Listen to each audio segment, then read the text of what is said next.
Hey, what is up? What is up? What is up? It is your boy, RC Apologist, and this is Ask Reformed Christian Apologist number 91. All right. So, what is up? It is me. Now, before I started getting all the repetitive and such, yes, this is Reformed Christian Apologist. This is Ask Reformed Christian Apologist. This is the episode of number 91. We got like 9 more episodes till we hit the big 100 mark. All right.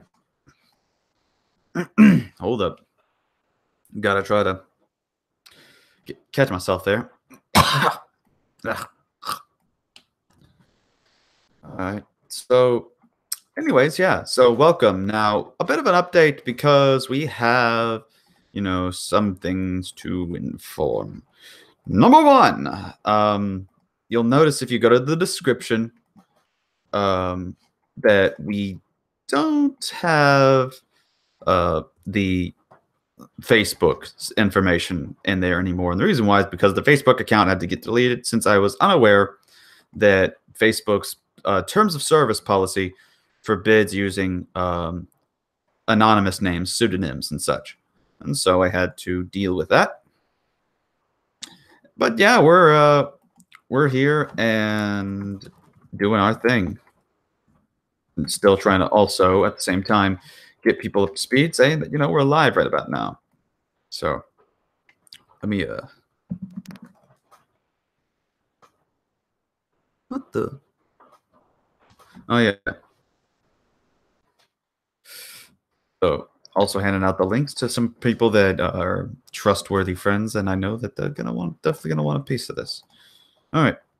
But anyways, welcome to the show where we answer your calls via Hangouts and answer your questions. Now, for those of you who are tuning in and are new to the whole thing, allow me to explain how this works. So, you're welcome to Theological Discussion. I am your host. You ask a question, I try to answer it to the best of my abilities. Now, there are several ways in which one can do this whole thing. Now, first of all,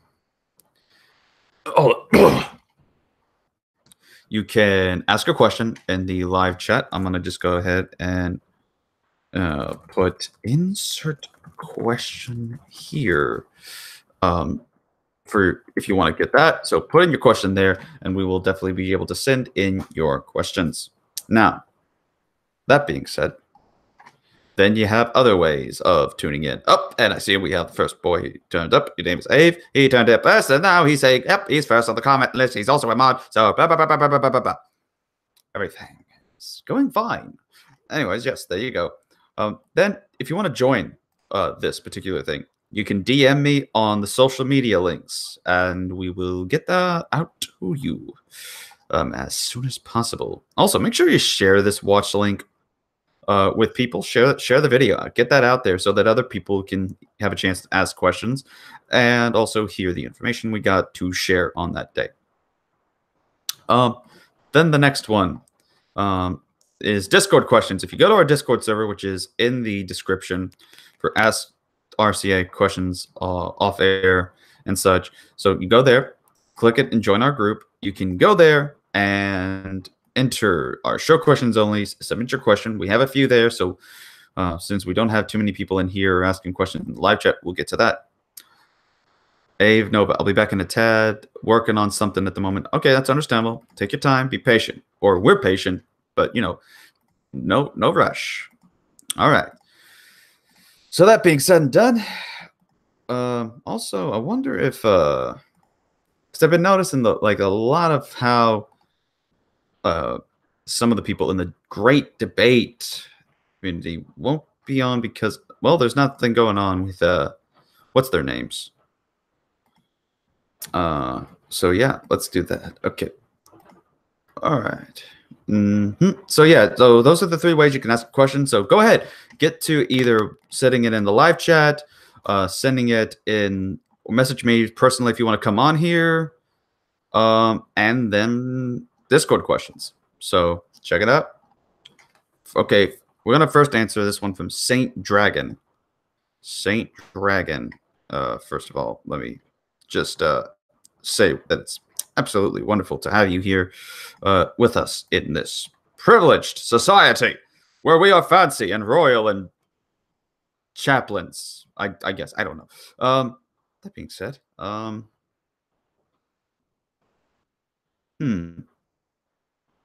have to check one video of yours out about inspiring philosophy and fundamentalists. Wonder what that meant. What are your thoughts on video games? Just asking. Well, I don't play video games. It's been a while, and mainly because I don't, uh, ever since I had a seizure, it's kind of been a bit of a problem that it would, that would happen. I just try not to get myself caught up in that world again. So just for the risk that I can lower the risk of me getting a seizure, in that particular state and situation.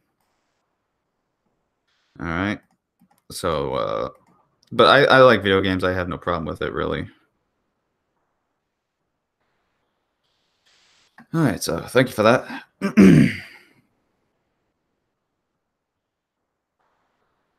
All right, so I'm getting let's see, getting notifications, but they're from different things that aren't really that relevant. All right, so let's go over to our Discord server. Question: should Christian watch anime? Let's see. Question: should Christians watch anime? Yeah. I believe that it's okay that they are allowed to, and not saying they should, as in like that says like necessity, like they need to. But are they allowed to? Yes, Christians are allowed to watch anime if that's what you're meaning there, Sky Fire GM. The White Engine, who said that he's on a date right now. I don't know if he'll pop in later. But he said that he had a question about Hebrews. So we'll just wait on that. About Hebrews 1:5. The next question comes from Winterberry. Winterberry asking how you answer someone who says this. And he gives me a quote from some guy who's talking to him on Discord, which the person is saying, no, we don't have free will in biblical context. You cannot have free will in a universe created by an omnipotent God, and the very same God has proven in the text that he alters the will of his subjects, thereby breaking the contract. Now, in my current worldview, we do have limited free will based on probability, but it's not totally free will, more like probabilistic will. Now, I don't know the context of what the guy says, but I do believe that there is no such thing as free will, that the Bible doesn't promote an idea or concept of this. But I don't think that he's altering the will of his subjects, but rather that he leaves them in their natural state that they've already been predestined to walk in. That's what the Bible teaches. There's nothing that teaches in the Bible about an altering of the will of the subjects. The only thing that we get that people would try to go to is the hardening of the hearts, which that's not necessarily altering the will of God or the will of a human being and altering their thoughts and their decisions. It's just not what happens. Okay.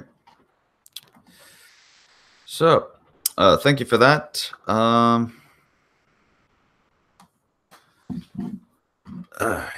yeah. So far that's all the questions we have for the Discord server and such. Let me also check because I know like I said, there's a couple other streams that is going on tonight.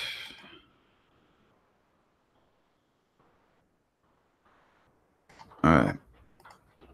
Just want to make sure that everything's going well. Also, what's up, Christian Atheist? All right. Okay. So yeah, we don't have any questions at the moment. So if y'all have any, feel free to type them in, because we're just waiting on people to show up as well as just to interact with people. So kind of been an empty night tonight. All right, so let's see here. First thing I do want to go over while I'm waiting on people to ask their own questions. Hold up. No, that's not that. At least send this to this group. Maybe they'll say something. All right. I've been dealing with some of the Black Hebrew Israelite type of people. But yeah, you have this book I got recently that's for free. You can go to Chapel Library to get yourself a free copy of it. It is called God's Gospel of Grace by, well, various authors. It's a collection of the Chapel Library, and it's definitely worth it. What it essentially is, it's a collection of their distributed works from their little quarterly called the Free Grace Broadcaster. Now, I have the hardcover edition, and it basically is divided into 5 parts: the gospel, substitution, justification, imputed righteousness, repentance, justification. Yeah, so you have all these things. And of course, the appendix is like the story of the Puritans, and it goes over various different short works written by the different Puritans and Protestants over the years. So let's see. You have A Report from Heaven by Thomas Boston. What is the Gospel Message by J.I. Packer. Repentance, like What is Repentance by William Plummer. The Necessity of Repentance by J.C. Ryle. Christ Commanded Repentance by Charles Spurgeon. Then, of course, we have the Gospel with works like A Right Understanding of Sin by J.C. Ryle. The Jonathan Edwards Pardon for the Great Sinner. Substitution, Christ's federal work, Arthur W. Peake. Justification Made Plain, Charles Spurgeon. Then a few by Charles Hodge. So you have a bunch of good works in here with nice books, nice articles, and I would recommend this to anybody that's looking for a good understanding of the gospel from a various survey historically of some of the great evangelists and some of the great Christians of the era. So I would recommend this. Go to Chapel Library, and you can order it for absolutely free from there. All right. All right, so we got another question from Saint Dragon. Are you a theistic evolutionist? I am. Yes, I am a theistic evolutionist. I prefer to call myself an evolutionary creationist because I do not believe or see myself as someone who would I don't believe in saying just simply like theistic. I prefer creationist, and I prefer being of the biblical concept. I believe that's the only one that would be consistent. I don't believe that Islam would allow it, or I don't believe any other would allow it. So yeah, that's my thoughts on that particular matter.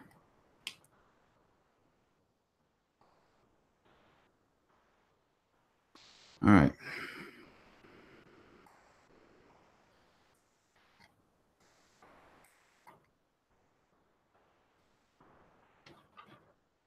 Okay. Thank you for your question, though. And we got Jesus as Lord in there. It's also kind of difficult trying to like do all this stuff, and I'm not getting like some of the people to usually come in and such are commenting.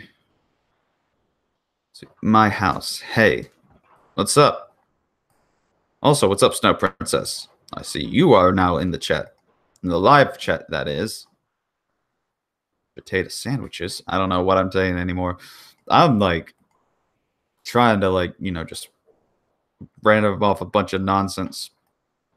Hopefully I can do this well with trying to start off a stand-up comedy routine.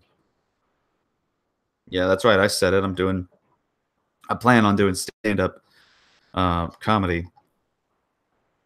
So we'll see how that turns out. I'm gonna get this into a few more peeps. Know a few people that might find this interesting. Oh, Discord is updating. Huh. Be interesting. Oh, hold up. Okay, I don't have to sneeze yet. My house asks, have you read Unseen Realm? I've read pieces of it. I even used it in a debate that I did with the Shepherd's Chapel disciple on the topic of the serpent seed doctrine, which was a very helpful bit.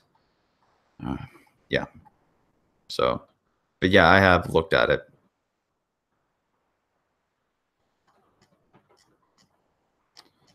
So let me see.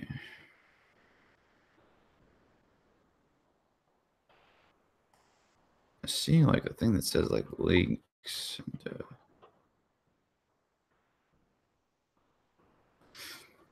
trying to still get all the self-promotion and all these other different things out there. Well, it's getting difficult. Oh well. We're trying to find other ways to like get some of the stuff out there, and because we need more promotion since we lost Facebook, and that was pretty bad. Okay. All right. Downloading 2 of 8. What the heck is it doing that requires an 8 of something? Jeesh.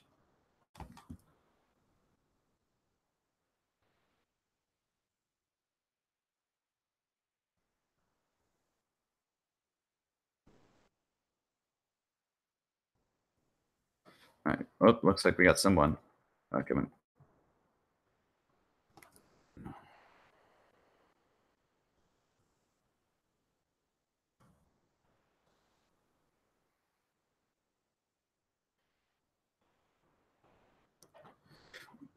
Snow Princess, what happened with Facebook? The issue was that they don't allow you having another name on there that's not your real name. So if you have something like RC Apologist or other pseudonym or anonymous name that you use, that breaks the terms of service. I did not know this, and someone who apparently had a problem with it was going around saying, "I'm going to report you because I disagree with Calvinism," and decided to like try to report me and all that stuff. Which after then looking into it, I decided to respectfully delete my account since I didn't want to be breaking terms of service, and you can't really argue with it after hearing of this issue. All right. We'll get to Cordial Lump in a bit, but first we got one person that just joined up with us in Link. We have Jolt, a very confused looking individual. You can't decide if he's Aquaman with ears or if he's a fox squirrel purple thing. But anyways, we still welcome you regardless because you are unique. You are an individual. You are Jolt. And you don't hear too many people that have J's in their names. So welcome. Thank you very much. No problem. I probably don't need much of an introduction, do I? But I do have a little funny story though about how, yeah, I do get called fox a few times, like especially when they see, you know, what I have, my design of my suit. Yeah. Well, before we get to you, Cordial Lump. Let's see, there's a question. Okay, I can't read. I have to look into it. Okay, so let's see here. Hey, I have a question. In the Christian belief, if behaving ethically is rewarded by going to heaven, I can already tell where this is going. Then isn't being Christianity or being Christianly, ultimately acting in your own self-interest? That's the thing. Your good deeds or behaving ethically does not get you to heaven. There are plenty of things that you can do, but they won't save you. In fact, the Bible says that all of our deeds are like filthy rags unto God, and that there is, according to Romans 3, verses 10 to 12, that there is not one who does good before God. All have sinned, fallen short of the glory of God, Romans 3:23. And so what it is the gift of God, Romans 6:23, going towards that it is Jesus Christ who is the gift of God, that by putting our faith and trust in him, that is the reward of heaven. It's not behaving ethically, because the issue is that there are people that will try to justify and earn their own way into heaven, but that is indeed self-interest, that is self-righteousness, and that is a sin. Therefore, if this person does not repent of that sin of self-righteousness and such, they won't go to heaven because they are not repenting of a sin. And when you have the Spirit in you and you put your faith and trust in Christ, you would repent of that particular sin. So I don't see. Ultimately, the answer to your question is that in the Christian belief, we don't believe that behaving ethically is rewarded by going to heaven. it's that if you believe in Christ, you are saved. Read John chapter 3, verses 16 through 18. That's the key issue concerning that. And then other verses that I cited earlier. And Saint Dragon, I already answered your question earlier. I am a theistic evolutionist. So yeah. But anyways, welcome, Jolt. You're the first person on the live panel. Chat. Speak. All right. I figured I'd drop by for a little while. Well, we enjoy your company. It's been a while. I think you've only been on one of these just once. I know. I mean, literally, bad scheduling really gets in the way of things, and the fact that I really miss it. I really miss talking to you. Really do. Well, darling, don't worry about it. All is forgiven. So, all right. So, do you have a question you'd like to ask? I mean, I was thinking of wanting to say if I can find it though, but at the same time, I kind of just realized that maybe you do feel like plugging in the fact that you were just kind of talking with me like a few hours ago, and we covered some interesting ideas. We covered that little heated topic of Sonic Fox, which kind of blew up your YouTube. Like, what were your reactions? I've had many things that have blown up my YouTube. I've had and apparently there's going to be another one. I'm debating Aaron Ra, a leading YouTube atheist, on the 20th. So I mean, I've had encounters and instances with a lot of people that have managed to blink and blow up. But yeah. Yeah, but now this though, did you actually, just say look at the comment section and just nope, it's cancer for that Sonic Fox thing, and they were like, well, I mean, I understand where people are coming from with the Sonic Fox comments. I mean, I don't blame them at all. I mean, because there are some things in there that personally, I think with some of the down votes, like on the video, by the way, that are included in some of the comments, I don't think some people actually took a chance to even grasp or understand what was being said, for the most part. But yeah, I would say that some of them have good intentions and that they're trying to actually, think that what they're doing is trying to say, oh, you're attacking the guy, when I'm not. But I can understand and sympathize with someone that if they think someone's attacking, you defend that person. That's what you do. That would be considered a friend. That would be considered a fan and such. Whenever you see something like that. But yeah, I overall think that with the comments that are made, I think that some of them appeal into a genetic fallacy in which they try to say that if you're a Republican, then automatically you endorse certain things that certain individuals say and do, and that's what the party represents as a whole.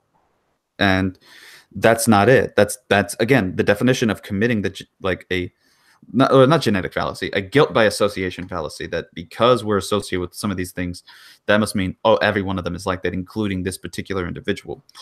That is a logical fallacy. It has been demonstrated as such. And what needs to be focused on is what the individual themselves affirms, and that what the ideology of republicanism teaches in terms of its core principles. And the core principles, there are people out there that are pro-gay marriage and such that are Republicans. You have the Log Cabin Party, for example. By the way, the reason I'm bringing this up to some of those who are unfamiliar with what we're talking about in the context is the Sonic Fox video that I mentioned earlier, that I posted in one of my videos. And so you have that. Great, I literally just dropped forgot what I was saying, and I was just talking too. So you have all this going on with saying that it's about this with the Republican Party, that you have to think like this if you're a Republican, or you are automatically doing that. When you have people like David Silverman, an atheist Republican, he is going around even re-educating people at Republican conventions what historical and forgotten Republican values and traditions are and such. And then you have the Log Cabin, again, all gay cabin party. of that supports the right wing, but they're looking for reform. So the issue about this with reserved to politics is that it's basically you can't just simply narrow it down that one comment, this person made, and then or just think that that's automatically how people are gonna think that. Because, for example, like I don't see Sonic Fox, for example, or anybody as if this guy does it, that's all furries. I see individuality, and I do an examination and a survey of each and every single one of them, and then I make my own judgment and assessment based off of that, because everyone's an individual, everyone's unique, every culture, even a fandom, has its own subculture, like anime, for example. As an anime fan, we have our own different niches and sideshows and freaks, and then just weird stuff that we stay far away from. But it's everywhere concerning that particular issue. So yeah. But I mean, overall, I don't like people because there are people that are even trying to get on there. It's like saying, "Oh yeah, furries are cancerous." Honestly, I hope something bad happens in their lives. Oh, I like how you're speaking out against furries, and I'm like, dude, I'm a furry too. Just what the heck are you talking about?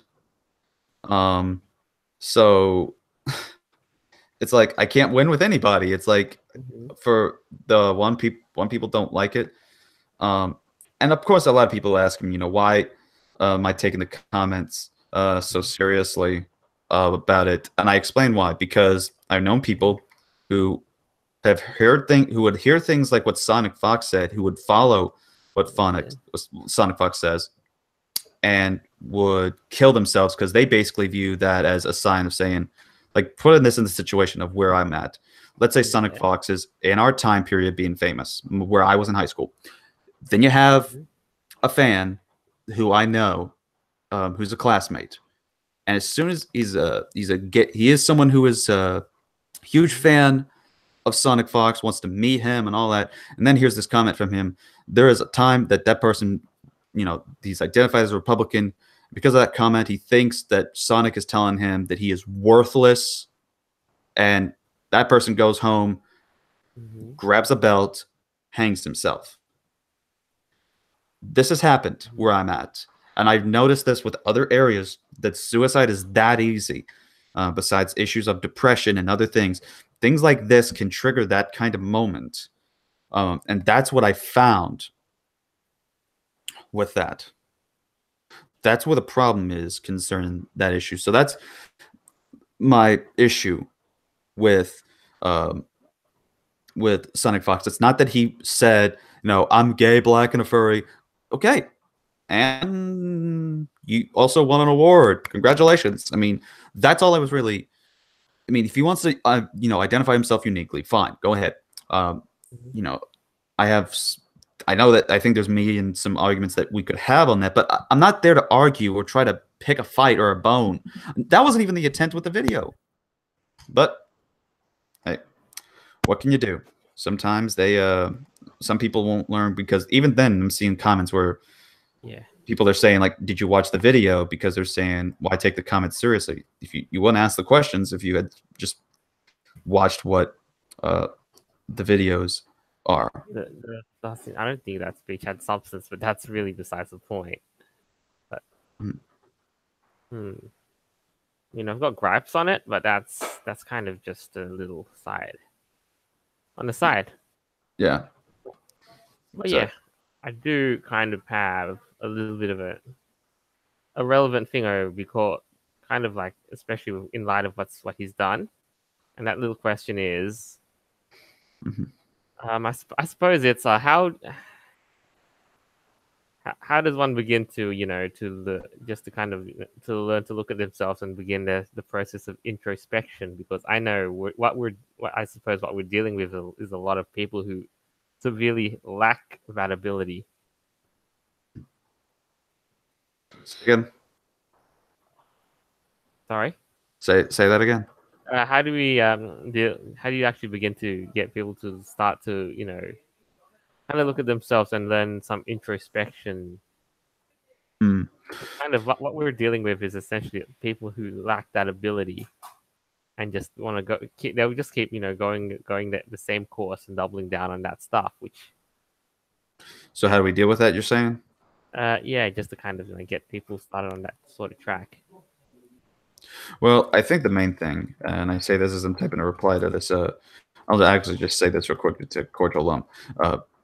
Where he says, I mean, pro-gay Republicans exist, but the majority are anti-LGBT. Again, just because there's a small group or there's a majority on that, again, to lump the rest with them is, again, genetic or guilt by association fallacy at that point. So there's still a chance for reform if you're looking for that. Anyways, but yeah, to get into conversations or like to get people to be like, as you mentioned, I think that it depends, because there are some people who just don't want to have conversations like that.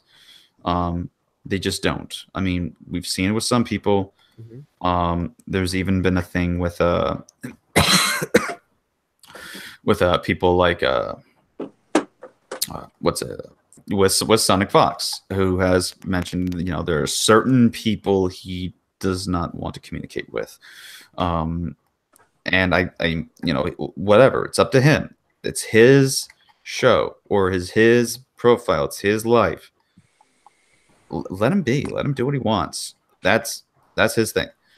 But there are some people, I think, that the best way to do it, to handle it, that shows that there's hope, is just to engage in conversations, to ask questions, and to be peaceful. Here's what ticks me off, even from people on my camp. There's a lot of even with the whole Sonic Fox thing, when Ian Miles Cheong came addressed the whole thing. I just my eyes rolled. I just okay, this pretty much what he's doing is just proving Sonic Fox's point at times, and is just giving fuel to let him get that criticism. I think if we were all to just not say anything really as much on it, and just let them think that there's something out there, they wouldn't have any evidence at that point. So I think that's why we just need to stop complaining too much in terms of saying that, oh, he's bragging about being gay and such. I don't think that we should have mentioned that. I think that he's because he's going to do it regardless. I think the issue is that just we don't try to act superior. We don't try to act all cocky. We don't try to do any of that. We just try to be civil. We try to be acting like we're friends, having conversations and such. And that's what I think is important regarding that particular aspect.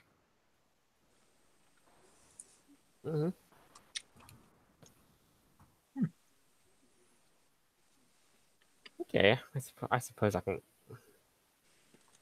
can see where you're coming from. You saw this in a much different light than I did, because I was literally just. Of course, I was gonna dive straight for the for the whole politics angle. Yeah.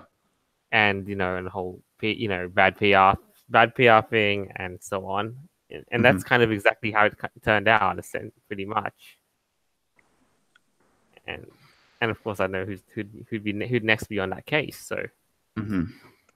But the thing is, with someone like Sonic Fox, I think he's essentially what he's done is basically just rolled on and just let his ego just run the course for the whole ceremony, and after that on Twitter.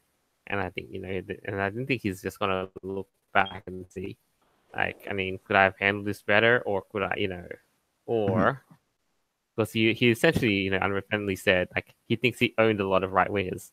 No, that doesn't work that way. Right. I think that there doesn't even need to be a debate. I think it just needs to be a discussion between people on certain things. I'm actually trying to reach out to him and get him to come on theological discussion to see if he'll come on. So far, I haven't gotten a response. I've DM'd him and I've tagged him on a Twitter post, but I haven't had any responses. But then again, he's a busy guy, so I wouldn't blame him if he. To be honest, though, not that I want to dash any hopes of it, but I can already see where this is going to head. And and there probably were a lot of things that he could have just tacked on just to say this is what everyone would have hated me for it. Right. Mm-hmm. Yeah, I mean, it could have been worse. That's the thing. That's why I honestly don't think he was trying to intentionally be bad about it. I think he was just trying to make a joke. Because I trust the guy. He's got a good heart. He's got good intentions. So I don't want to see the people seeing him as some sort of enemy we need to hate or anything like that. That would be against what the whole purpose of the video was. But yeah. So yeah. But thank you for your question. We're going to try to get to the other couple of people that just joined us. And we're going to go down the line like we normally would try to do with these things, folks. So if you want to come and join our line, yes, that's right. We're going to line dance in a few, and Jilt will be leading us in that line dance. We have... We'll say again? I know you want to pull my tail, you... No, just the ears. Okay, before this turns out weird. Hey, Jolt, what's up? We got, of course, our favorite candy corn dog who has appeared. Arf, arf, arf. There's the classic barking. And then we have Snow Princess in here with us too. Yay. Snow, how does it feel now to be in the hangout now with two furries? Because you've been used to Ave, but now we have another. I'm just here for as a one-off, considering I literally am just happy to lose a bit of... Are you not counting Jolt, or are you not counting yourself? I am one. Oh, I see what you mean. Okay, I guess 3, but I'm talking about 2 that actually are full, blown out there. Is it you just have another self-awareness Did you just have another self-awareness lapse? I'm blown out now? What? Jolt and I are blown out? What I'm saying is that y'all definitely have that identity. I'm just still known as Reformed Christian Apologist. Before somebody makes an inflation joke. Okay, let's move it. Let's move on with this. Okay. Oh my. Okay. Yeah, we this definitely got interesting. Okay, let's spaghettios. Let's go. So yes, but yes, Jeff, Snow Princess, Snow. Let's go with you, and then we go to Ave, and then we'll just go right back to Jolt. Since he said he doesn't have too much time, so we'll make sure to milk as much as we can out of this guy. Snow, what is your question? How far are you into your concept design of your fursuit? Well, I've already kind of actually. Well, I don't even know if I'm going to get a fursuit. I've already got the persona thing made. A friend of mine, as soon as I made the announcement that I was going to be a furry, they decided to make me the picture or the drawing, and so we've already had it. And let me see, do I actually still have it? I thought I did. Okay, there it is. Image 0 is the thing. Let me just pull that up, and then. It hasn't been colorized, but it's going to be a mostly black with some white pattern. And that's it. His name is Reformed Wolf. He will be spotting glasses just like I do, except looks like he's going to be having more thin frames. But yeah, that's the design of Reformed Wolf, the persona of mine. Okay, that doesn't look so bad so far. One little step at a time, add colors, and then, time to contact somebody who can make the suit. Yep. Very nice. Mm-hmm. So there you go, Snow. That's him.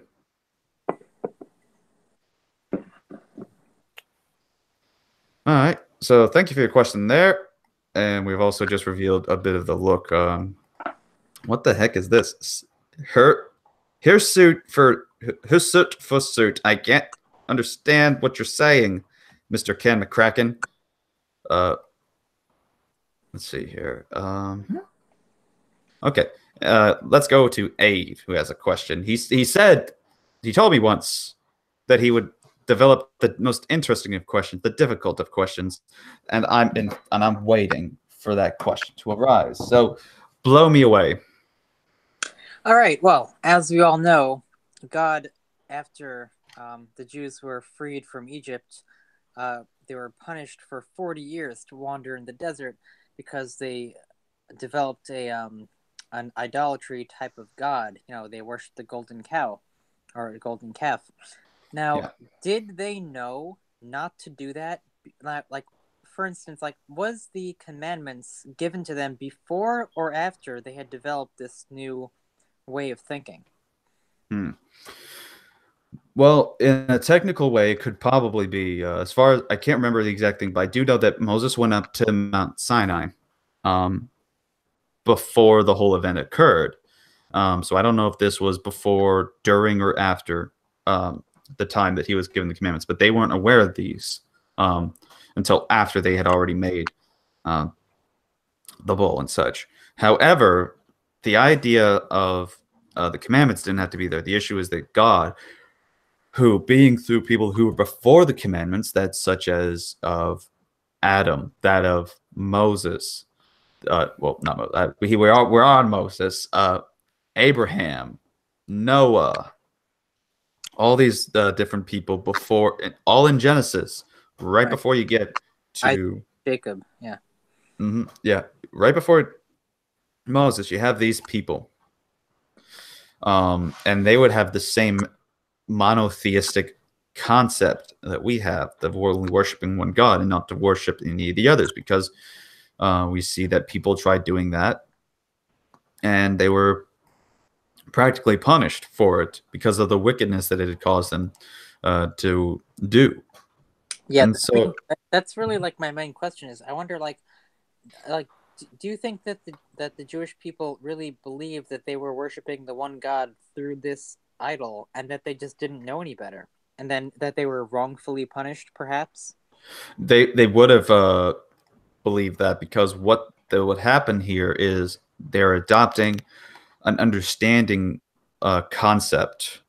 Oh my goodness gracious! There's a question in the chat that I can't wait to answer with that because that's interesting. But when it comes to your question, they would know and think that that's the case. Anyways, that they're worshiping God through an idol, because back then the ancient Egyptians would do that with idols, and they're adopting the culture, they're adopting the practice and trying to focus on it with that, because they've been in bondage, and that's what they've known. And instead of waiting for Moses and such, they decided to follow things their way, their rules, and the main way that they had in their way and understanding was to go through making this idol and such, and worshiping the God through that, because that's what they believe. They believe that once you create this idol, a spirit would inhabit it, and that's where they would interact with it. That's why you have them doing that, because they believe God's spirit would go through it, and that's where they worship him. But God does not want people worshiping a false or making false idols. But how would they have known? I mean, like, they were punished for something that they didn't even know they were doing was wrong. Well, that's the thing. I think they would know because of the issue that they've been around with God, and that they basically have just the traditions. But even then, let's say that they didn't, for some sake. Even if they didn't, they still violated and broke the law, and therefore, regardless of their knowledge of it, would still have to be punished. Just like a person who isn't aware that, stealing from a grocery store or from a gas station, like 50 candy bars, that's wrong to just simply steal that. But people can say, well, I did not know that. I wasn't aware of that being a law. Well, it is, and we have also a penalty for that. And so that's what happens as well. Even if they were ignorant of even the past traditions of their ancestors, because some people could say, well, that due to them being in bondage so long, they forgot, because some people say that God forsook them. But yeah. Okay.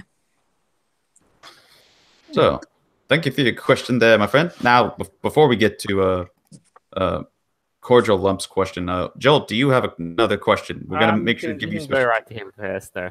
I'm almost ready. All righty then. Cordial Lump asks, if Jesus was alive today, would he be a furry? Oh, goodness gracious. Here it comes with these types of questions. I think I know what Jesus' hypothetical persona would be, though. Let me guess. Lion.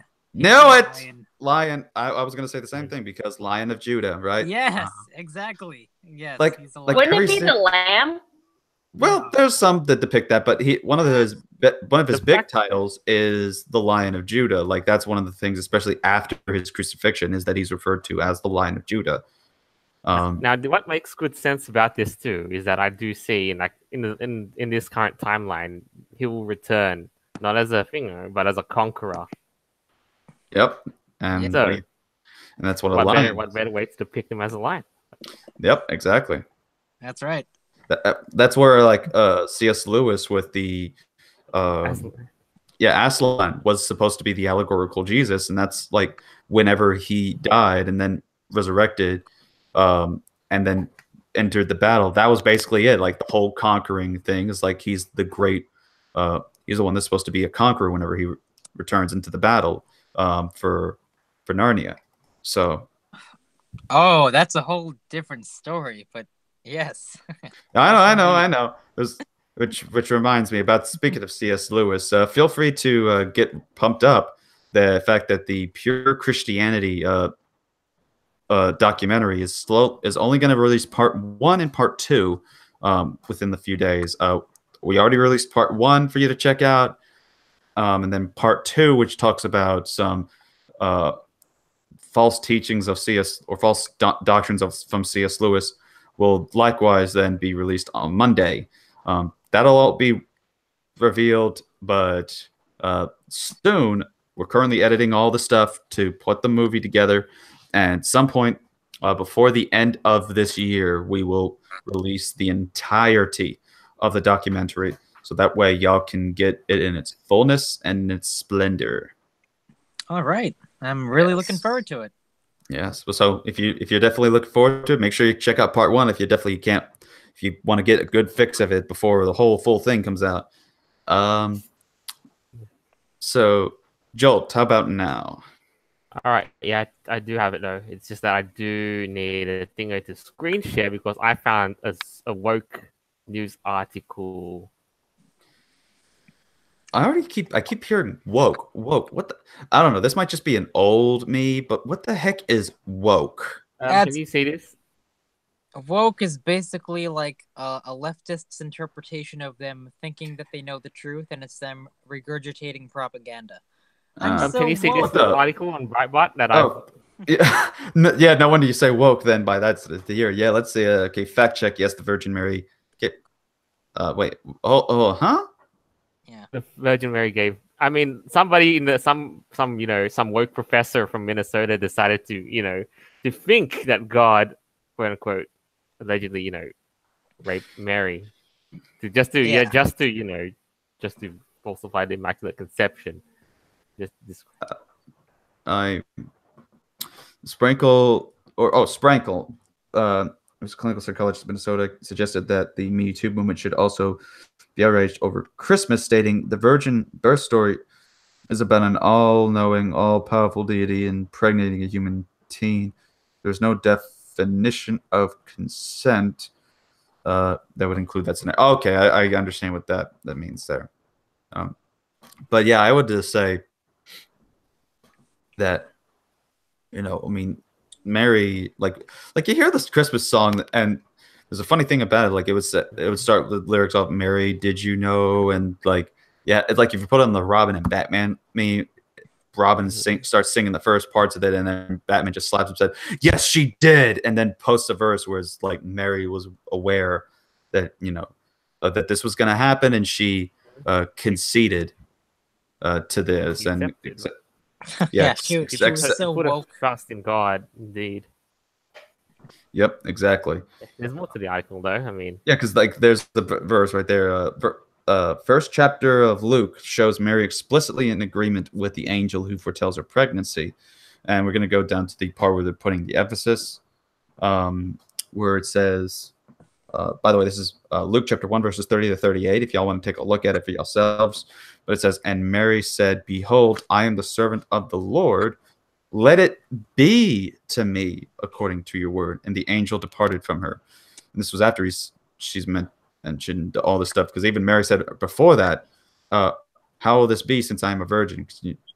So she's aware of all the situations and said, okay, behold, I am servant of the Lord. Let it be to me according to your word. So let whatever you say come true. So yeah, I mean, there's definitely a thing there. I don't know where this particular professor would have gotten the idea that it was a non-consensual. Oh, read this though. To put somebody in this position is an unethical abuse of power at best and grossly predatory at worst. Wait, who wrote this? The same professor did. And he's basically thinking that God is a sexual predator. Basically, a godless heathen wrote this article. Well, there is a verse. And in fact, since that was just mentioned, let me actually pull it up, because I keep having to use this picture every time that the white engine guy comes in. Or when we're talking over Discord, and that is basically this passage, 1 Corinthians chapter 2, verse 14.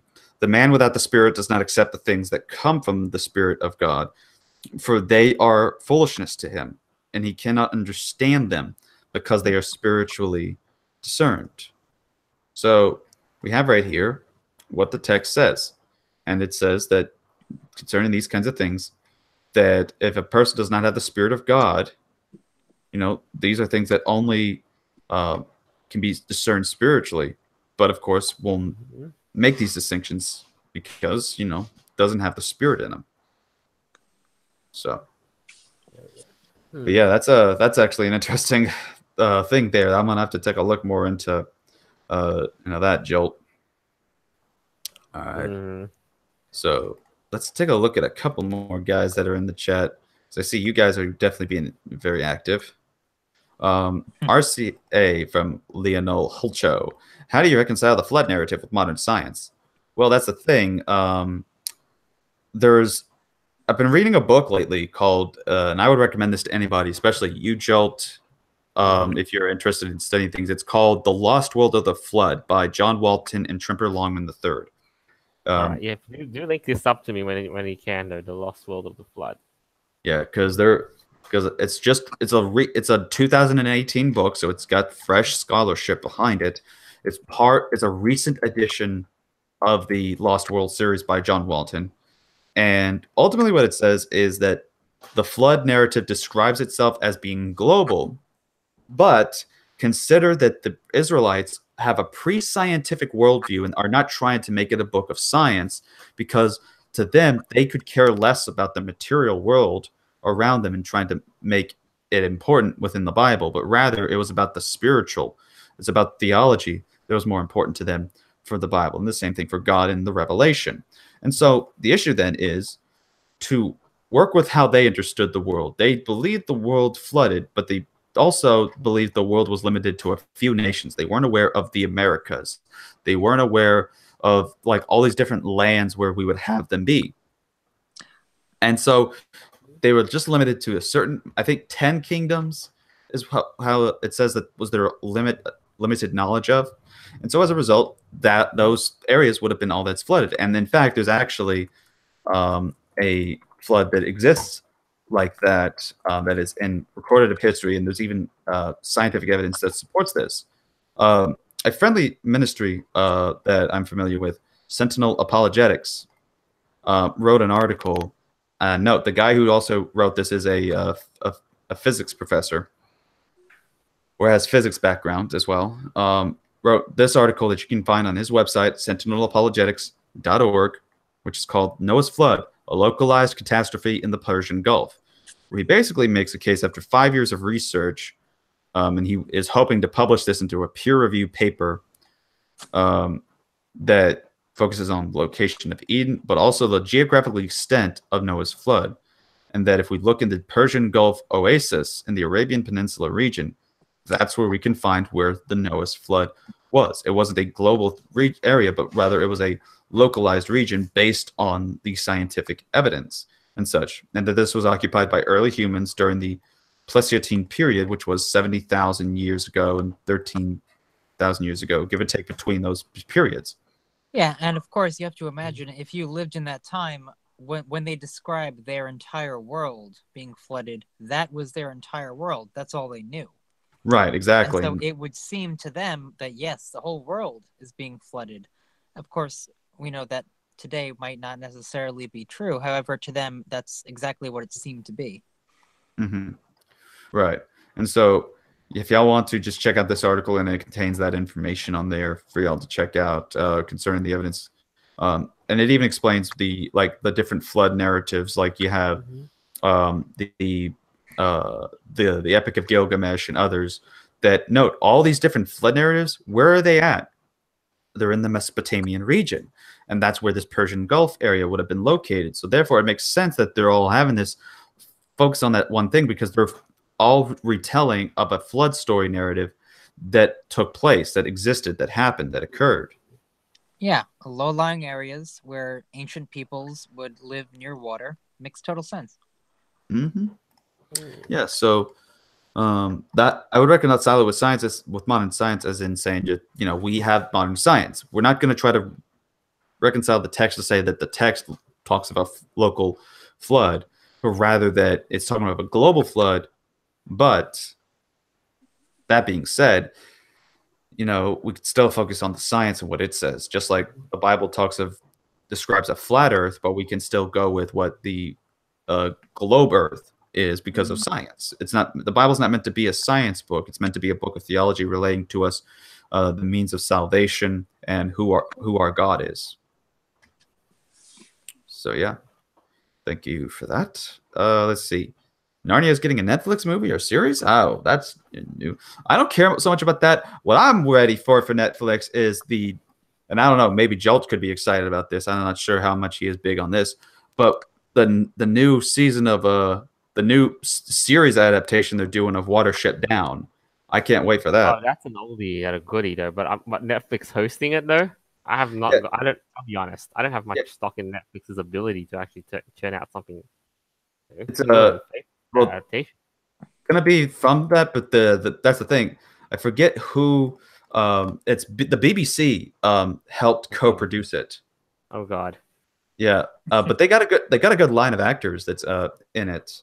The guy that let me see, like for example, Watership Down, because the cast is brilliant. They've already released like the and there is a trailer, so I'm gonna have to take a look at it too afterwards, because it's all CG this time, but they got the same character design as they've had in the comics or not the comics, the TV show and the movie from a while back.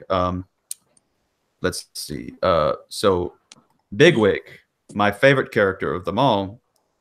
So you remember the main protagonist guy in the recent Star Wars movies and in Pacific Rim? Or Pacific Rim 2. I mean, Pacific Rim Uprising. His name is John Boyega.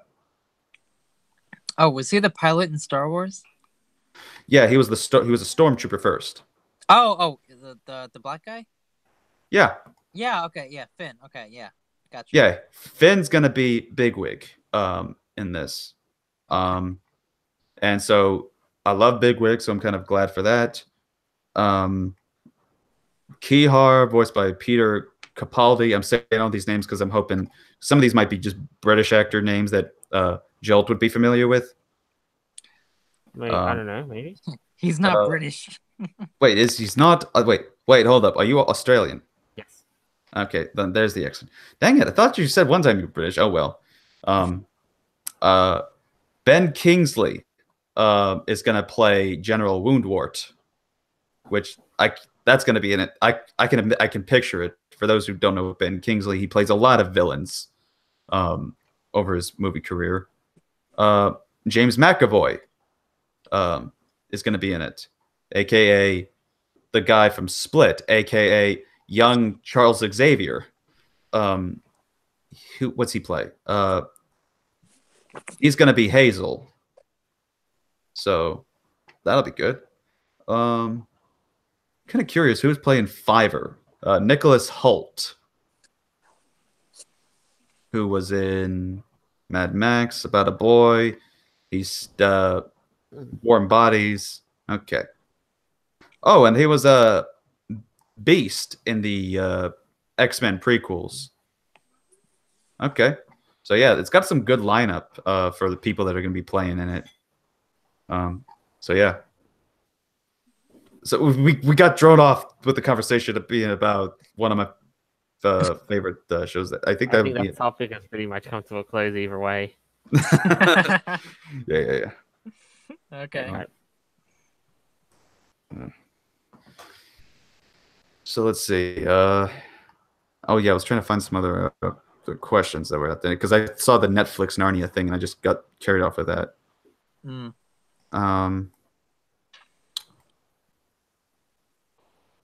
Have you, Cordial Lump asks, have you ever had any proof of God existence, or is your faith entirely based on trust? Well, I believe that we have proof of God's existence, and that is creation itself. Romans 1 says that that's what is made known to us, and in fact, there are scientific studies that show that even because of that, there's not really much that can be justifiable for being an atheist, but rather that they all know God exists and such. They just choose to suppress that knowledge. And so when it comes to that evidence, that's why I would say it is creation around us is the evidence and such. And the prophecies that are fulfilled by Christ and in the Bible, I think also stand affirm to also the reliability of the Bible in terms of the supernatural realm.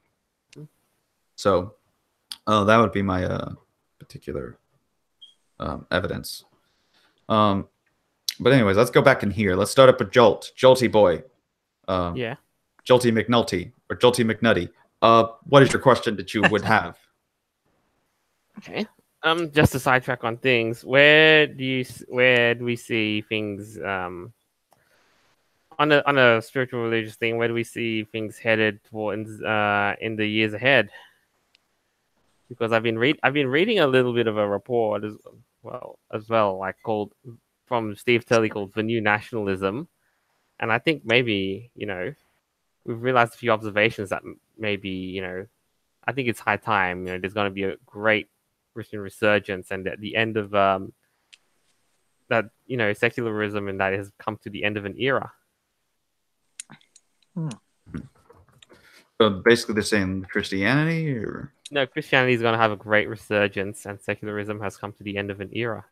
So the secularism, I think that like secularism, I'm not so sure about secularism entirely. I do know there is a growth, but I think that the new atheist revival is kind of losing its whole thing because we've already had some of the. Because it was a good big pump up when it happened. But eventually you got atheism plus, you got blah, blah, blah, and they're now just basically, well, to put it in lack of better words, Christian phobic people. Right. And so I would simply just say, that concerning that, and as I say this, hopefully that y'all could hear me. I'm going to get some. Wait, did I put the pills near? Yeah, I put them away actually. So I'm gonna take my medicine because it is past time for that. But I think that it's possible that statistic could be true. Again, if it's based on some actual studies and surveys, then I would believe that. But if I would say the more we learn about science and physics, the more it's earbud in. Say that again. I was gonna say. The more we learn about physics and science, the more it does seem to be like there is evidence and proof for a creator. For instance, you look at things like the God particle, the Higgs boson, or the golden ratio, how it's essentially called God's fingerprint. And we can see these things like natural laws in our world that pretty much prove the existence of a great creator. Mm-hmm. Right, and that's the thing. I even heard from Hugh Ross, who is a Christian apologist and evangelist, that that he went to do a thing in China, and the Chinese scientists who are secular, he tried to provide a model and such about just something of a designer, not implying God, but something that's designed and such. And the scientists in China even agreed with him that it looks a lot more than it just being some naturalistic process. It looks like something else is there, besides just simply being it designed, or just that being a thing that it forms itself, or that it goes naturally. It's much more than the natural. And that's according to some of these Asian Chinese scientists when they examine the data for this. And so that's what we should consider, is the fact that even these other different evidences out there that show that people are being convinced a bit by the case, and also some of the arguments that used to been popular with internet atheism and such. It's just dying down, really. But of course, there's some people that don't want to probably accept that. I'm talking from the religious perspective, because they just want to get this whole narrative going. Like there's the Red Pill Religion group, who of course I've had feuds with, and they believe like atheism is on a constant rise, and if we don't do something, they're going to completely take over the country. But based on what your statement was, what you just said, that's not the case. Rather that it's declining, and we might see it just gone by the end of the year, or by the end of some time. Mm-hmm. All right. So, but yeah, I mean, ultimately, I think that it's possible for that. We can hope. Mm-hmm. Hopefully that they'll become Christians instead of Muslims. Yeah, again, we can hope. There you go. All right, so thank you for your question, Jolt. Let's go on to Snow, who is a princess. Or is she a princess of Snow? We don't know.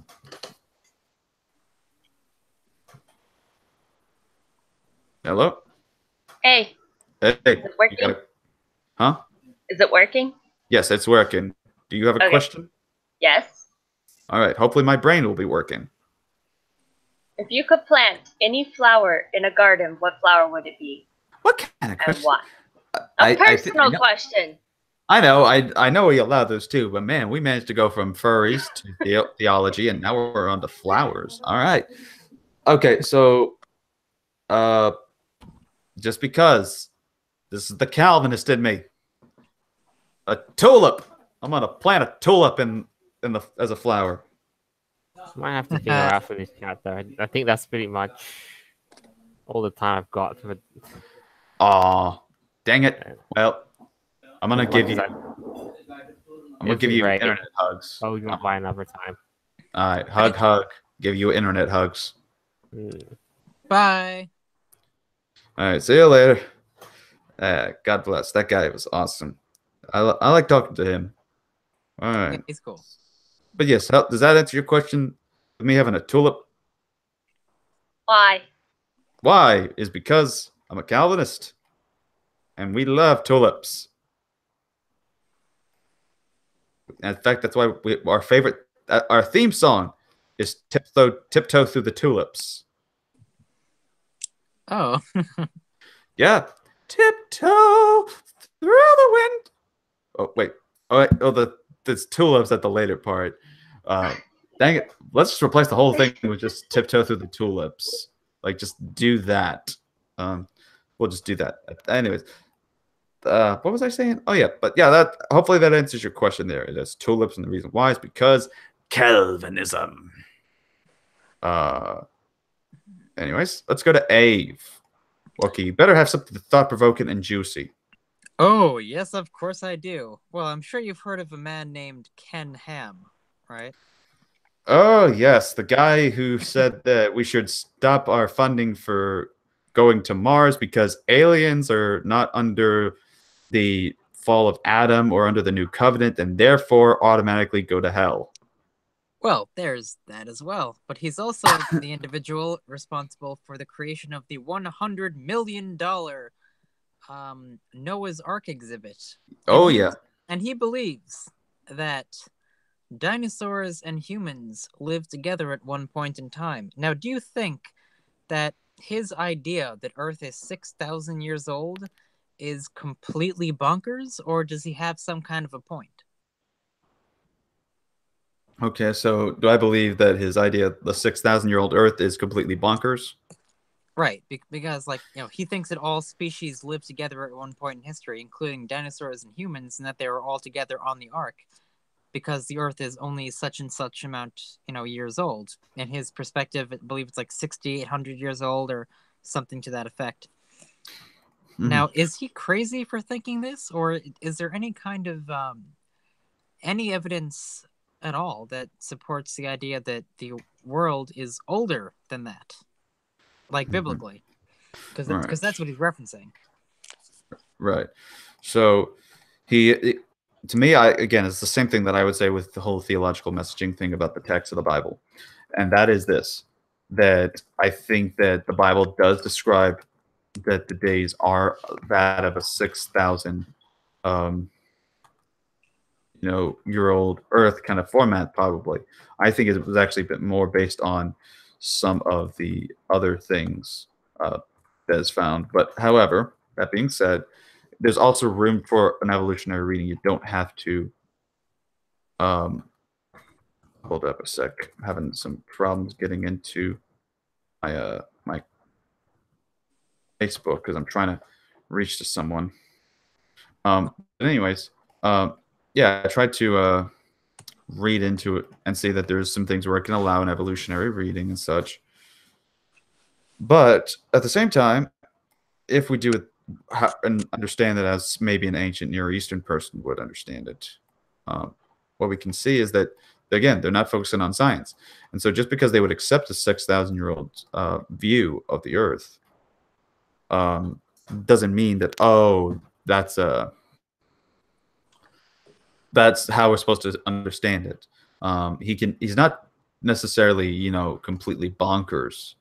But at the same time, to say or try to force that we must interpret it to mean 6,000 6,000 years, there's nothing in there about it. But there is one thing that I found interesting that he did say. And let me see if I can find it, because I sent this to Wyatt Engine, who even after seeing this said, Ken Ham, that disgusting piece of garbage, get him out of. Yeah, like he thinks like Ken Ham's a con man and probably not saved just simply because of the whole Young Earth creationism thing, which I told him it's not based off of that. But according to our buddy here, Ken Ham says Christianity does not equal Young Earthism. He says, quote, then this same person also states Answers in Genesis is unfortunately famous for insinuating, if not outright saying, that a literal six-day creation 6 to 10,000 years ago is untrue, then Christianity isn't true. That's simply a gross misrepresentation of what we do say. Salvation is not conditioned on a 6-day creation 6 to 10,000 years ago, but on faith in Christ. Well, that is interesting.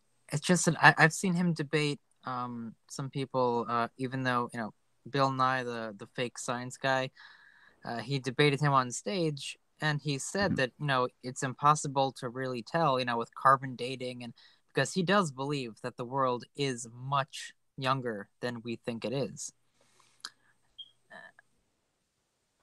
Like, that's one of his statements. Yeah. Also, I see in our Discord, someone wanted us to cover the did Mary give consent topic, and I said we already covered that. Oh my. Okay. So it's definitely popular. I mean, Ken Ham, I don't know, like it seems like he doesn't really want to believe that the world is older than a few thousand years, and that's just very unusual to me. Right. And to me, I think that's just that with some people, they're just trying to go with what they feel is, what the exegesis is, but I think they're mainly just going off of a literalism of the English for the most part. Yeah. Okay. Right.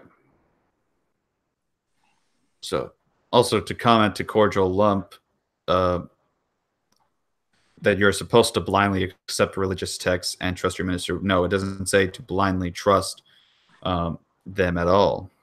It says to test all things and not to believe every spirit, but to test the spirits. So you can have trust, but it can't be blind trust. You have to test it, even according to the religion of Christianity. So, that being said, okay, where was I at? Oh, yeah. Let's go to Religious Fanboy. Fanboy, how are you doing? And what is your question? I'm doing good. I was wondering, when talking about the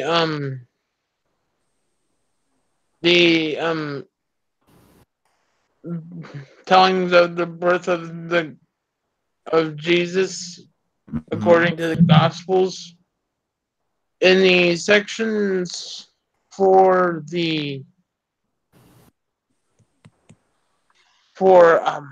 trying to word this correctly, about like the genealogies, should I be sure to bring those up also? About the birth of Jesus? Yeah. Yeah, that would be important because it plays a significant role in regards to like where Jesus comes from, which plays in part of the prophecy as well. Okay, thank you. Yeah, no problem. All right. Now then, that we're at. Let me first do this. What questions do y'all have? Y'all in the live chat, I see some of y'all. Yeah, don't think I don't notice y'all. In fact, I may have. Well, Snow Princess said she can't because of internet things, but don't worry. We'll find ways. We always find ways. Oh, yes, we do. Okay, before I start coming off as a creepy guy, let's take a look at some of what y'all have to say.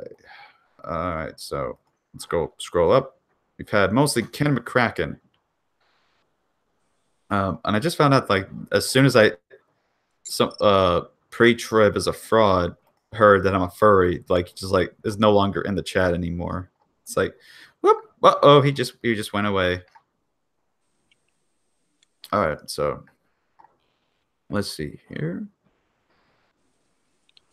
Okay, what other comments do y'all have? Like the churches are prepared.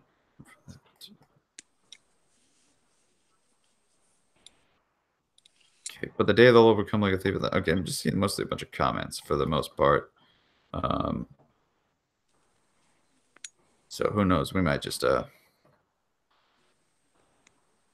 Oh wait, hold up. Ken says, but doesn't Peter parallel this with the earth, which now is being reserved to fire? How could this be local? Well, again, the Bible does not describe the flood as being local.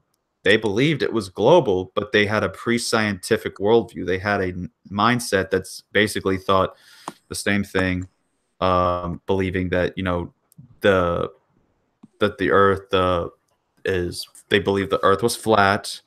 They believe that, you know, women's hair plays a role in sexual reproduction.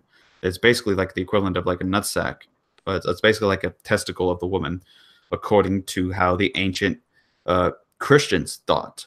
And Matt, if you want in, I see you there. I've seen the parts of the documentary and such, and how it's also been refuted and debunked and such. Well, you could say that, Matt. There's also evidence outside of that, and plus the issue is that besides the Bible does say that the flood was global, but the Bible also says the earth is flat. The Bible also talks about women's hair being that of like, again, for sexual reproductive purposes, that it played a role in that, depending on the hair length. That instead of the heart, it's the kidneys and the intestines that are the heart center of emotions. So you have a lot of pre-scientific ideas, including geocentrism and not heliocentrism, that is part of how the ancient biblical authors viewed things. They were primitive in in terms of pre-scientific thinking. But the issue, the Bible is not meant to be viewed as a scientific book, and God never intended science to be viewed in the text. He didn't care to give them modern, accurate scientific knowledge or knowledge of science. He simply said, "I'm God. Now use this knowledge in your pre-scientific worldview and understand that." So kind of interested that Matt Powell actually kind of joined in here and watch this. That's probably where, like you have, who was it? Pre-trib fraud came in earlier with it. So I'm going to see if I can find his Google Plus, because I do know he's got one of those, or I don't know how else or where else he would go. But try to see if we can get him in here. Right, let's do that. That's strange. I can't even find that. Oh well. But yeah, So let's go over a couple more. But Peter is talking about the heavens and the earth being reserved to fire. This makes zero sense to me if it doesn't mean the whole earth. What are you talking about? I'm not saying that the text is saying a local flood. They believe it was global. And that's how the text is supposed to be viewed, that they're talking about a global flood. But they also have pre-scientific ideas, and to them, the world was just 10 nations. They didn't know of any other place. They thought that the land of the 10 nations that they had, that was the entire world. They didn't know. If you were to tell them of another place outside of that, they were like, wait, there's more than this earth and what we've been taught, told, and we know exists. They think that the earth was flat and small compared to what we know it as. So my point, I might get this, and I'm going to have to send this to Jolt as well. Lost World of the Flood. That way people can know what to get. And I even got this from the publisher here. All right, let me just screen share this. All right, from InterVarsity Press, Lost World of the Flood, Mythology, Theology, and the Deluge Debate. Volume 5 of the Lost World series. You can find it elsewhere for a pretty cheap price, especially from christianbook.com. And this goes over some of the cases and the evidence and points out the context and such.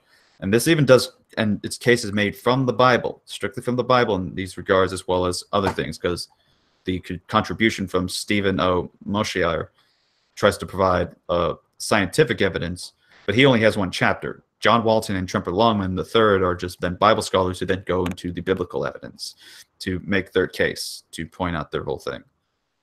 So let's see, where I just went off the path here. What the heck? Philosophy Tiger, he is not perfectly set up. Off with his head. The Red Queen said it. The heck you talking about? My goodness gracious. It's good to see you, Philosophy Tiger. If you want to come in, feel free to, because I know you... Wait, do I have a... Okay, there we go. Because I know you follow me on Twitter. I can send you the link. Matter of fact, I might actually do that right about now. Just give me a second. I will do that. Philosophy Tiger. Okay, let's see. All right, there we go. Oh,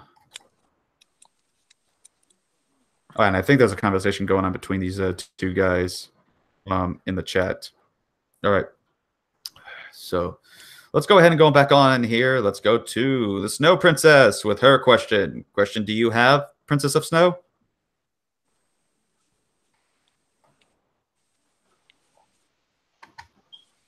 I can't really think of it right now. All right, then we'll just we'll pass you up and then go to Ave, and then we'll see if you got anything in the meantime. After Ave's question, I gotta use the restroom, so y'all get ready for that. All right. By the way, Philosophy Tiger, if you're still watching, I just sent you the link to join the group for the Hangout, so feel free to join us if you are interested. Unlike, well, or send it through Hangouts directly. I don't have that thing because that's the thing. I don't have you as added on here on Hangouts, so it won't be able to do that, unfortunately. But I did send the thing where it takes you to the group, so that way if you just click on the link there, it just takes you to the group, and then you can join the call. So it'd be easier that way. But yeah. So what is your question before I have to take a small break? All right. Well, when it comes to the 5 points of Calvinism, is there anything or any one of them that you have any problems with or may disagree with? Personally, no. I mean, I used to have problems with limited atonement, but then again, who doesn't whenever they're first diving into this topic for the first time? But I think ultimately, I had, I at the moment don't have any problems because I've been a Calvinist for several years, and it took me that time to examine all of the issues and look at all the biblical texts, especially from the Arminians and the free will theists, who would try to say, "Aha, Calvinism debunked," and then, I look at the context and would go to read the text, and I would get something that's different than what they would usually try to tell me. So yeah, I really don't have a problem with anything these days concerning what Calvinism teaches within the 5 points of Tulip, 5 points of Calvinism. Right. So yeah. I mean, I guess my only issue would be unconditional election, whereas without any consideration of merit within the individual, like God has already chosen, and wouldn't to me it seems like that would kind of hinder the whole idea of repentance for sin. If it's already decided, then. Well, that's the thing. They are elected unto salvation, elected unto regeneration. They are elected and they're chosen to be God's people, especially in terms of the new covenant. So when they're chosen, then the Holy Spirit would come upon them. And when that happens, then they are able to repent and such. So there's still repentance that's involved in there. So it's not like as they're chosen, it's like nothing happens after that, as some people would like to think. Rather, it's that the word elect just simply means chosen. And so they're chosen for something. They're chosen for salvation, which includes the whole process of it, from the beginning of the conversion, which would include them having to hear that irresistible grace of God, and then being born again. They are able to then repent and leave of their sin to focus onto a life of Christ. To focus on, even if they mess up, they will then they won't desire sin, but rather that they would instead desire to try to please God, and will, confess their sins and such. And they will pray for God to forgive them of their sins. And of course, by the way, going to God, not a priest or anything like that. So yeah, that's I think that would solve the issue with unconditional election, because it's mostly just about the decision of God choosing who his people are, just like the same way Israel was chosen to be his people during that particular time, and then Gentiles are grafted in to what we have called the church. Okay. Yeah. So hope that answers your question. I'll be right back. I said I did have to take a quick restroom break, but when I get back, then we'll go to Religious Fanboy, and then our new fella that just joined up with us, Philosophy Tiger. So be right back. All right. How are you doing, Eve? I'm doing rather well. You? That's good. Yeah. Nice to meet you, Philosophy Tiger. Nice to meet you too. That's not what most Twitter atheists say. So we'll leave it at that for now. So, how's your week, Eve? Oh, to be honest, not very good. I've been kind of sick the past few days. Oh. But I did go to the doctor the other day, and I got some new medicine, so I'm gonna be all right. That's good. Yeah, thanks. I've been okay, except my only issue this week is finals are next week, so a little stressed, but besides that, I'm overall pretty okay. Great. Did you send me a message on Telegram yet? I haven't gotten set up on Telegram yet. I will soon. Okay.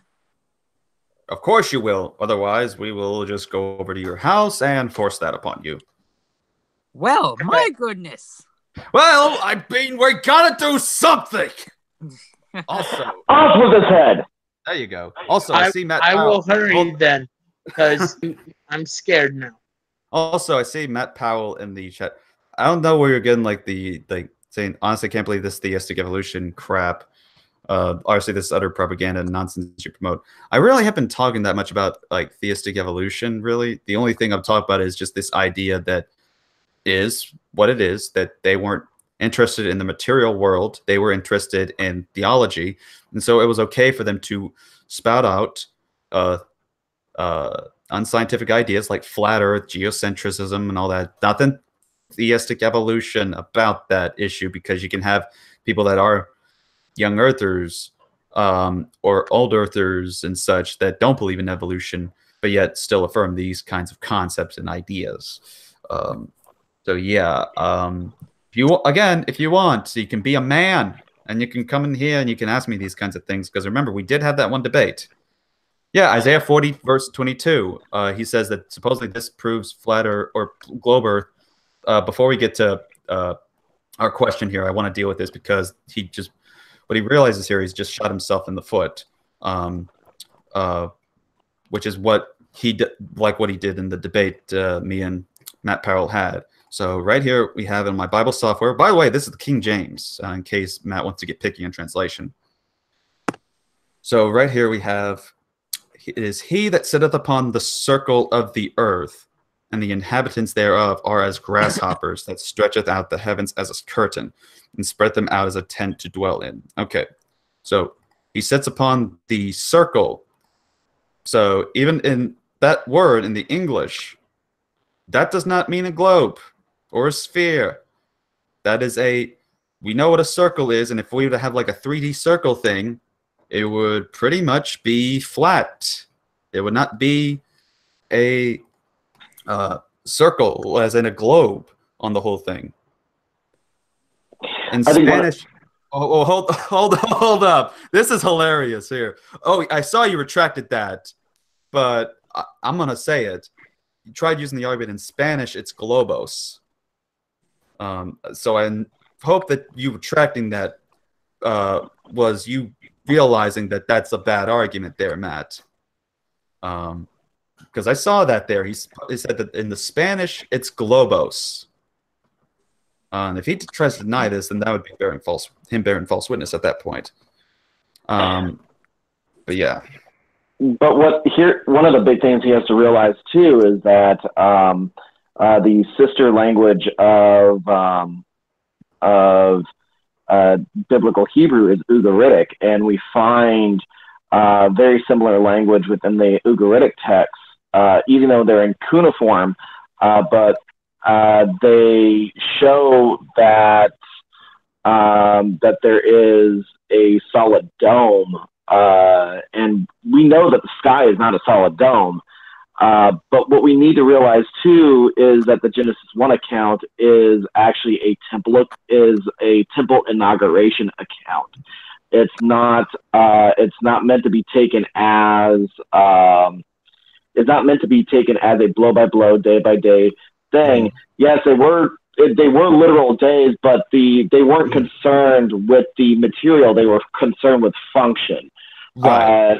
Yeah, and so that's where the frustration gets. That's where I get frustrated with the KJV. And yeah, you saw me troll them too. I am an equal opportunity a-hole on that one. Right. Well, I wouldn't say I troll it, but rather I do point out, like, because I used to be King James only, and I point out the problems and the inconsistencies that I would eventually find out for myself. But yeah, like I would agree with what you're saying. That's how they were They viewed more function rather than just simply the material itself, the science of it. But yeah, like what we have here, it says circle, and anybody, because let's say this, because we could try to go to the Hebrew, which just simply says circle, and even the lexicons I have on my shelf and what we can find online will never tell you that it's referring to a globe. You only get a circle, a circuit, or a compass concerning Hugh. And I've tried looking into every justification I could for this, but there's never been a way that I could come around to it. But a circle, it's sitting upon the circle of the earth. What is the circle of the earth? The circle of the earth, and that's a flat thing. It's three-dimensional, sure, but we have three-dimensional things today, and yet we still call them flat. And that's the whole point, is that it's referring to, again, a flat circular earth. Again, my friend, Mr. Matty Powell, you want to come in? Then you send the link, or you message me, and I'll get you the link to come in. You can come in through Twitter. You can come in through, well, is Messenger work on this YouTube thing? Because I know they're already trying to make it a social media app at this point. So I don't know, maybe through there too. Just find me, and we'll get that situated. But yeah, feel free to come on in, because you keep saying I'll debate you. Well, then here I am. I ain't running. I ain't hiding. Come on in. All right. That being said, since I would just deal with that, and he's not responding anymore, let's go ahead to go to the religious fanboy. Religious fanboy, what is your question? I got a question. Does anybody have a pizza? There was one verse in Ecclesiastes chapter 4. Mm-hmm. All right, chapter 4. I thought might have been just kind of the same worded weird. I was wondering if you could possibly help me unpack it to help me understand it. All right, well, while I look it up, Ecclesiastes 4, I will just say, to answer Philosophy Tiger real quick, yes, but it's only Hawaiian. That is a sin. Boy, it is a blessing from the Lord. Oh yeah, no. It could be cheese. No, that's evil. Well, pineapple is a fruit. It deserves to be roasted. It deserves to be on the most delicious coconut ice cream, not on a pizza. The best thing you can do with a Hawaiian pizza is drop it in the ocean. Well, based on your comments, I would normally get hungry from the words you've said, but I already drank my apple cider vinegar before I got on this, so I don't have much of an appetite right now. So, all right. But yeah, okay, we'll see. Maybe that'll be the next debate. Is pineapple good on pizza? Who knows? That'd be an interesting topic, wouldn't you think? Okay, so we're at in Ecclesiastes 4. Did you want us to go to? I think it was primarily verse 2 that, just the way it was worded kind of confused me a little bit. Wherefore I praise the dead which are already dead more than the living which are yet alive? Yeah. Okay. Can you give me the chapter and verse on that one? Because I have the IVP academic monograph of the Old Testament as well. Okay, yeah, you're referring to the First Testament by John Goldingay, right? Or something else? Yeah, that's the one. Okay. It's just one of those things. It's I'm still getting used to its format and its wording and stuff like that. So I just wanted to go, since I have it, I think it would be good to compare it. Right. Okay, so first of all, let me ask this. Did you read the King James when you read this one, or did you try consulting the other translations, fanboy?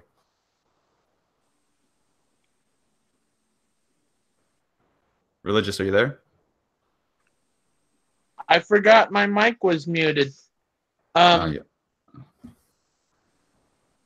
I had I usually read New King James, but the translation that I did look up just now in preparation of finding a question,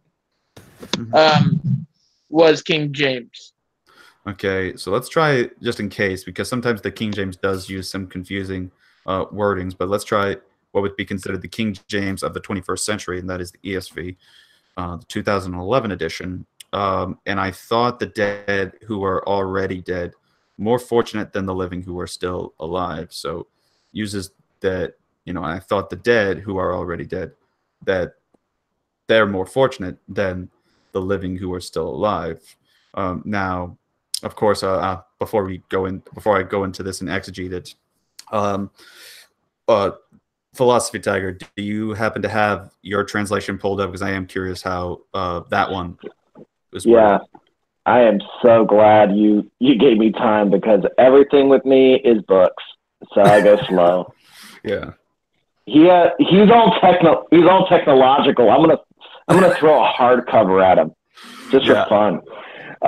So it says, I myself extol the dead people who had already died more than the living people who were still alive. And I'm going to just go with the next verse. Better than both of them is the one who hasn't yet come into being, who has yet seen the bad activity that occurs under the sun. Mm-hmm. Right. So let's go over what we're seeing here, and I guess to play fair, the ESV for the third one, but better than both is he who has not yet been and has not seen the evil deeds that are done under the sun. So that's where we usually hear the phrase like done under the sun and such. But yeah, so let's start very first off with the verse 2. So when he says, I thought the dead who are already dead more fortunate than the living who are still alive, we must ask the question, why? He says, and of course he says, but better the both. So when we go up earlier, he says, again, I saw all the oppressions that are done under the sun. So that's where we get what this happens here in verse 3, that these evil deeds done under the sun, and as the oppressions that are done under the sun, and behold, the tears of the oppressed, and they had no one to comfort them. On the side of their oppressors, there was power, and there was no one to comfort them. Okay, so in other words, it's saying right here in verse 1, it's talking about the oppressions and the oppressors, and there's the tears of the oppressed, and that there was no one to comfort them. And so then verse 2 talks about, and I thought that the dead who are already dead more fortunate than the living who are still alive. Why? Because, well, the dead are dead. They don't have to experience this oppression that's going on that we've read about in verse 1. That's why verse 3 says, but better than both is he, so meaning even better than both the dead and the living is he who has not yet been, meaning one who has not come into existence and has not seen the evil deeds that are done under the sun. So the whole thing of these three verses that we mentioned, and what ultimately helps out with the wording here and what it means, is that what you're dealing with is, okay, oppression and persecution from these, vicious dictator type of people. And, it's better for the dead who are dead and don't have to experience this versus the people that are alive. But then he goes further saying that, but better than both of these. Wait, what could be better than both? Well, it is someone who hasn't been born yet, because if a person's dead, they at least still had the knowledge of what happened. But a person who hasn't been born yet hasn't even seen or is aware of these concepts of all that's going on in that oppression period. So ultimately, that's what's going on. Okay, and there in the critical note, yes, I do have an that big thick ESV with all the critical notes. I just tend not to take it off my shelf because it's so heavy.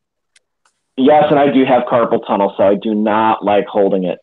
But it says right here, it says for under the critical notes, some people's circumstances are so tragic that they even welcome death.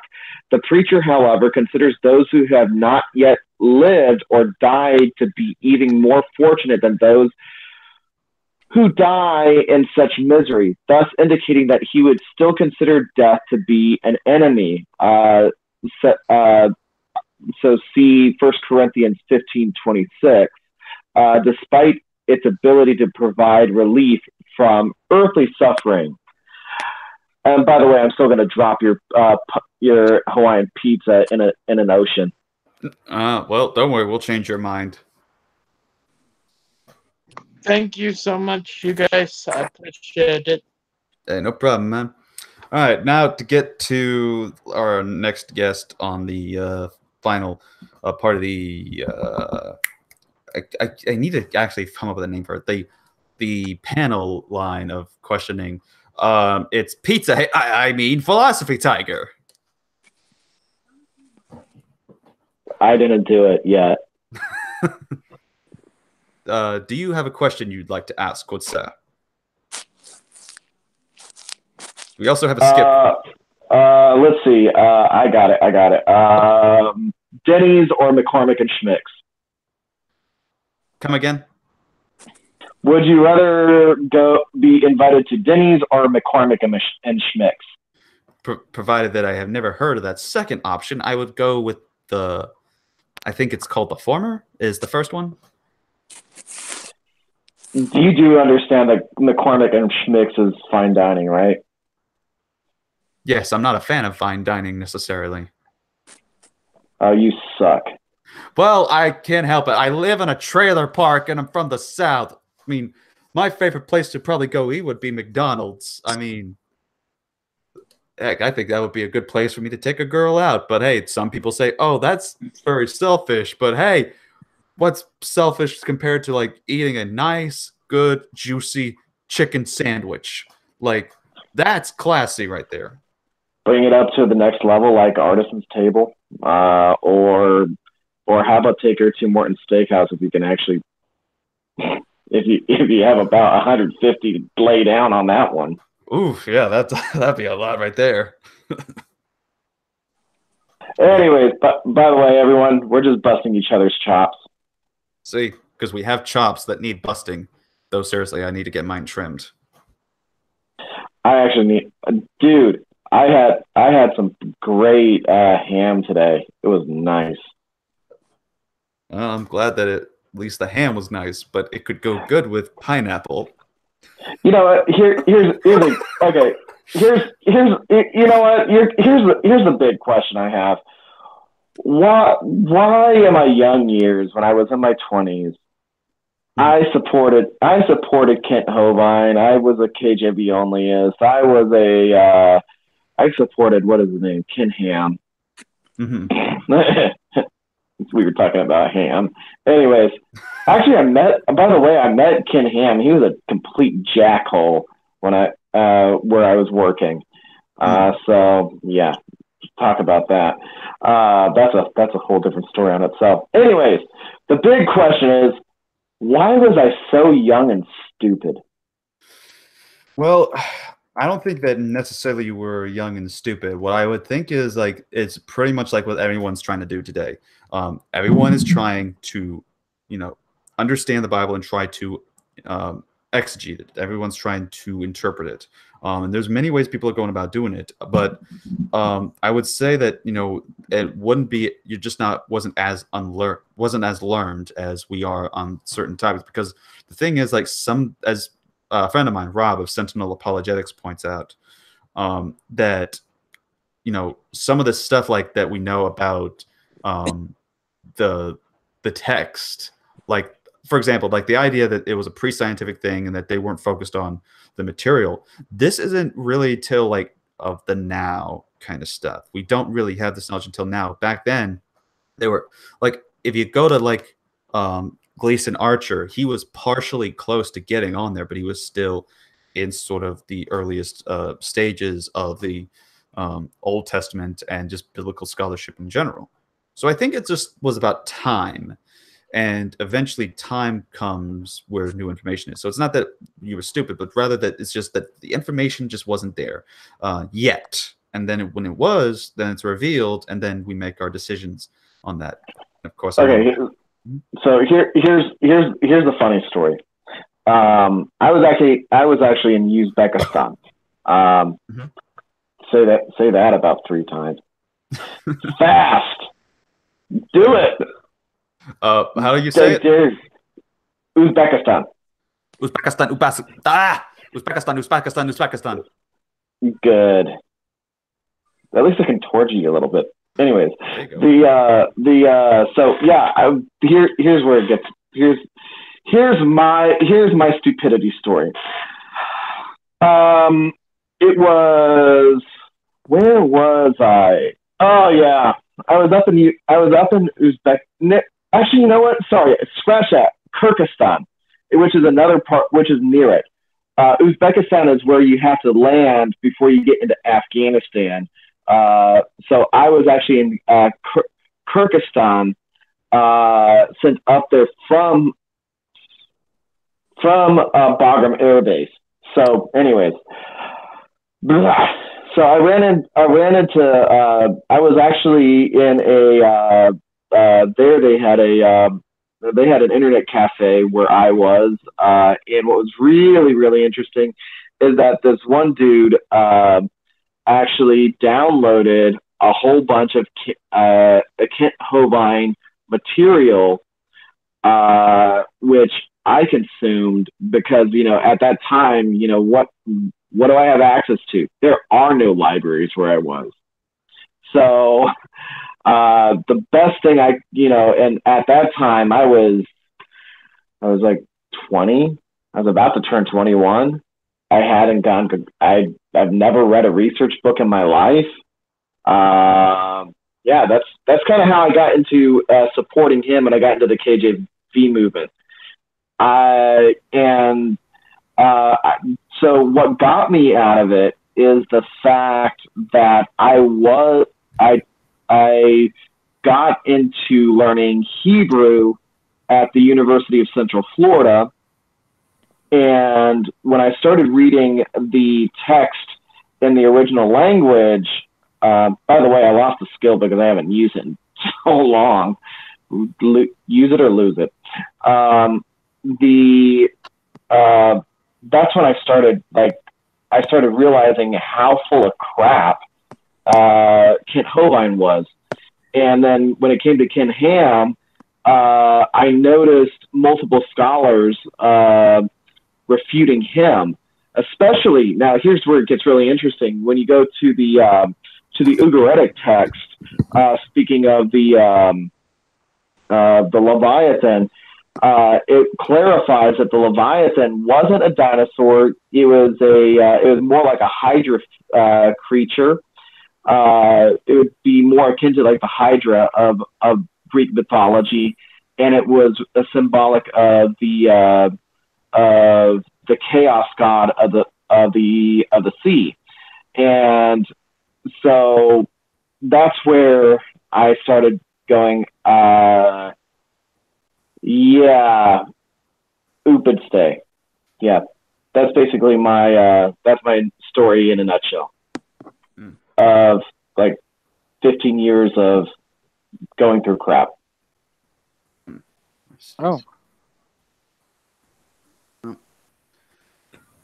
Lisa, I'm glad that you're on a good side, that you're managed to, grow and edify on your journey where you're at. Well, here's the thing when it comes down to the atheist community. The only reason why I'm so harsh with them is because it's, and the reason why it's like I come off as an a-hole a lot in there is because I do this thing called the Alinsky style. Now, if you get Alinsky's book, I think it's Reveille to a Radical or something like that. The thing that I found out is that they are trying to use his material, and so I use it right back on them. I hold them to their own standards until they break, and that's the only. I found that if they're going to use the lack of belief concept, you know what? I'm going to emotionally break them with the Alinsky style by making them hold to their own standards, such as when they say you have the burden of proof. Okay, you made a claim about the burden of proof. Okay, prove the burden of proof now.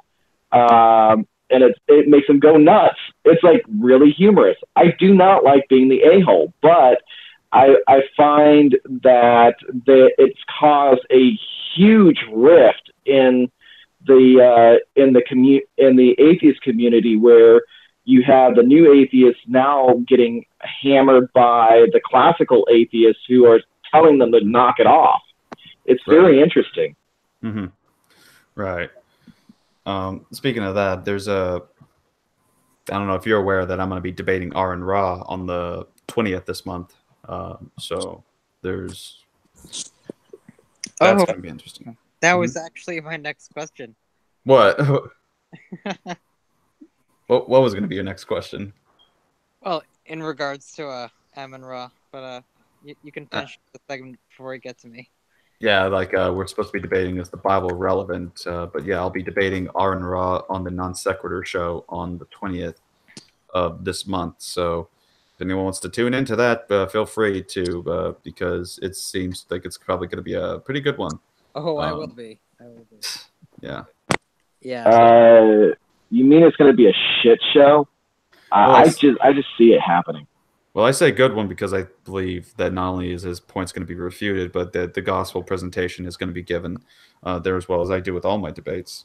My only issue with this is that this guy does not believe in God. So I know. Any of your arguments be sound according to him, because he doesn't believe that it's based in anything that's real. Right, and that's the thing that I'm going to also be demonstrating at the same time how let's take your worldview for a spin. Let's take your worldview for a ride and see if it can fully. It's basically like I put it like this: like when you do a presuppositional approach at it, you're taking the person's worldview, which can be compared to being like a newly built coaster ride. You get on, take it for a spin, or a car, and see if it, at any point during the test drive, if it breaks down, has some loops, or has things where it's destructive upon itself. And so that's what we're going to do as well, is to demonstrate that if his atheistic, naturalistic, materialist worldview, as an atheist, then it follows with that his criticisms of the Bible can be consistent. If his criticisms in general are consistent, for example, if he tries to talk about that why ordain evil things, I will hold him to answering, saying how it's not evil. I will still, before getting into that, say, well, you affirm subjective morality, not objective moral values. Therefore, if it's just your opinion, then all you're really saying is that it's my opinion that this is the case. But how can you demonstrably claim and convince people who may have a differing opinion, since there is no objective standard? How can you know that it's right or wrong? Because at that point, his God's standard could have been it's right, or then other people today, let's just say for other people, they could go out and murder or rape. And for them, this was right for their subjective opinion. And that's pretty much it. You'd have no real ultimate justification that this is wrong and such. So then, of course, I get into the whole thing of why then something isn't morally evil as he would claim. So it's also not just about taking apart his preconceived notions and such, because I've heard some of the stuff, and it's very if you haven't seen the debate he's done with General Han Solo, aka Robert, watch it, because that's pretty much where I'm getting the influence, because he clearly does not know the kind of stuff that me and him know about on topics. Like, he didn't know about like the whole Nakash and the serpent. Yeah, I saw that. He had no idea what he was talking about. He was totally flabbergasted. He kept insisting. Oh, well, I don't know what that means. They're like, it right. means snake. And he's like, well, no. He wants it. He wants it to be snake, and he kept insisting. But General said it means shining one, because Nakash is a. Here's the problem. Here's the thing with that, is that it's actually what they call a triple entente, where it's actually it's what a triple entente in Hebrew poetics is where it's where depending on how you shift the vowels, that's how the meaning goes. So basically, it actually is it's a serpentine spiritual being. and so people like him. What the problem with Aaron Ra is. Well, he doesn't understand the language. Like that's the problem. Like he didn't understand what it even meant. They're like, oh well, what does this word mean? He's like, I don't know. Like, then why are you trying to even argue? Like, what are you talking about? He's like, oh, well, it means snake. It's like, actually, no. It also means the Shining One. Also, referred to as a divine being. And then he's like, oh, twists his little mustache, and he doesn't really. So does he even understand like some of the nuances, such as for example when you get into we do know that first Enoch is found in the Qumran caves, fragments of it, and we do know that it's quoted by Jude. Does he understand the nuance of the logos? To be frank, does he even understand that the Hebrews understood the logos at that time during the intertestamental period to be the living embodiment, the eternal living embodiment of God's wisdom? Does he even understand that to begin with? I don't think he cares.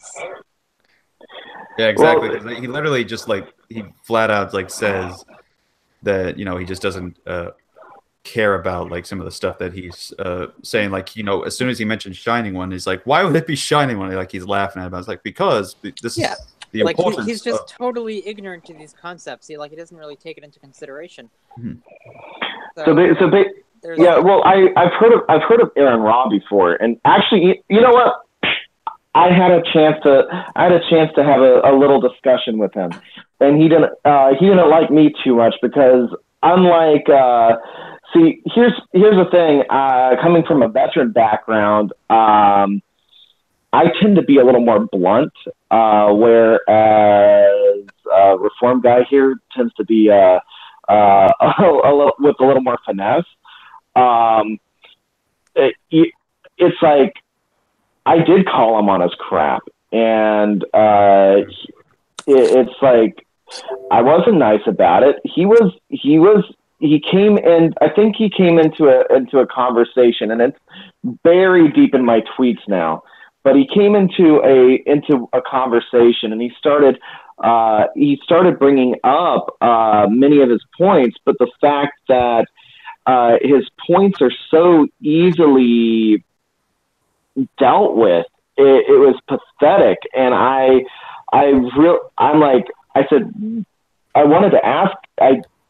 wanted to really ask him, have you ever gone to IVP Academic, Baker Academic, Oxford University Press, Harvard University Press, Yale University Press?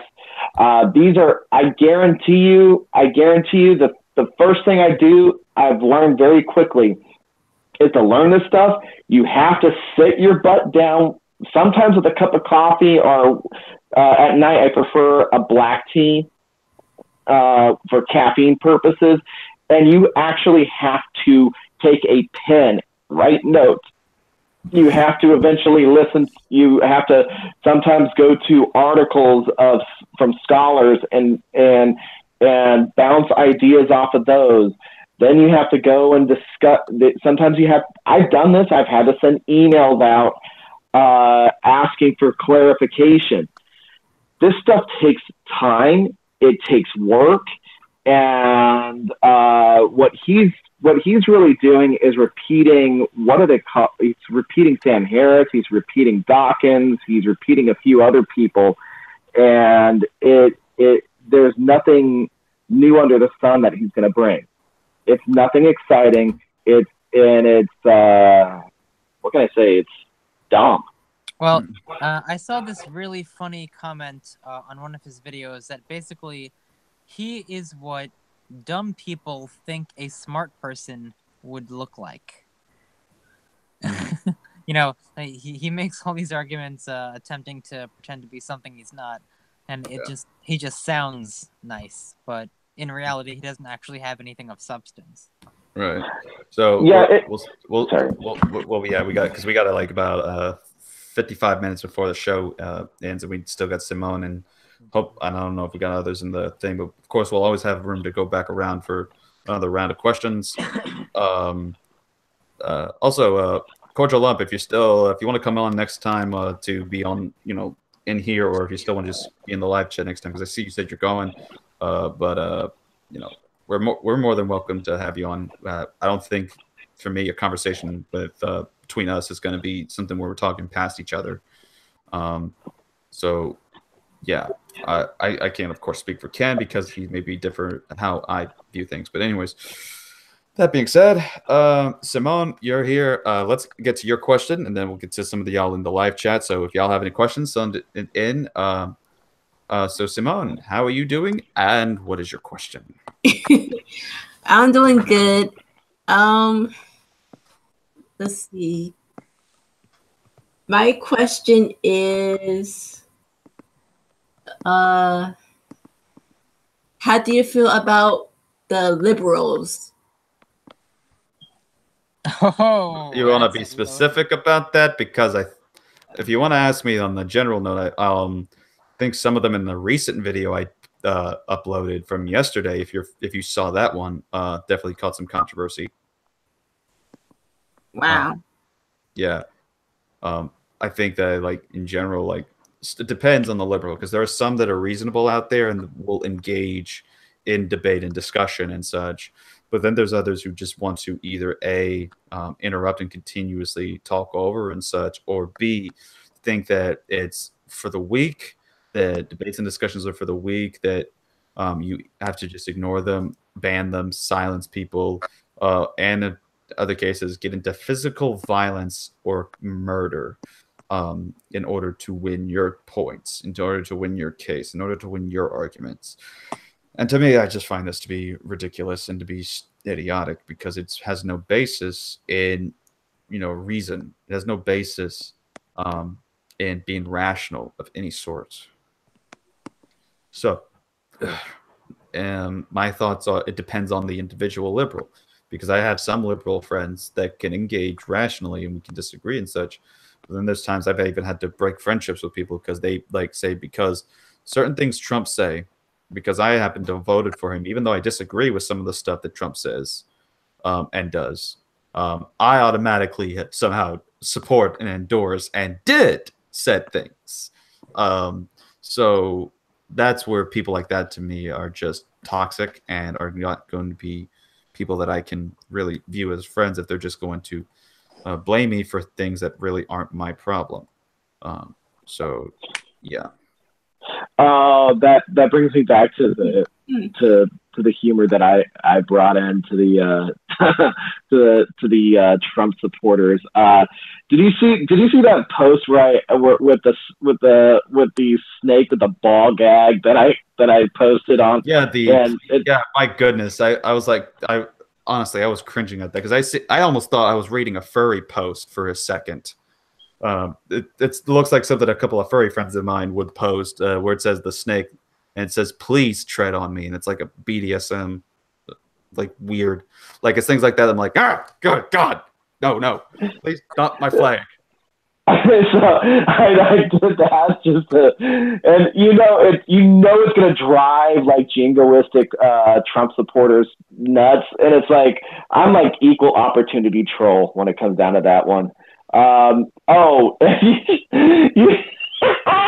My brother, one day we were in a restaurant, and my dad was as jingoistic as can be when it comes down to Trump, and so my brother comes in with the shirt with Bernie Sanders, and it says right underneath, "Feel the burn." Yeah, feel the burn. I made a joke once about the "do not tread on me" thing. Oh yeah, how'd that turn out?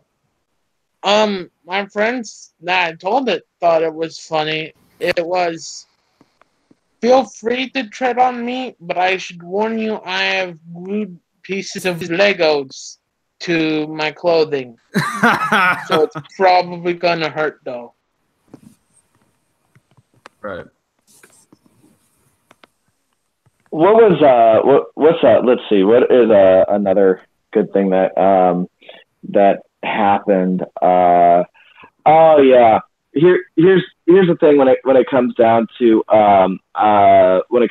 this thing. Are you a conservative?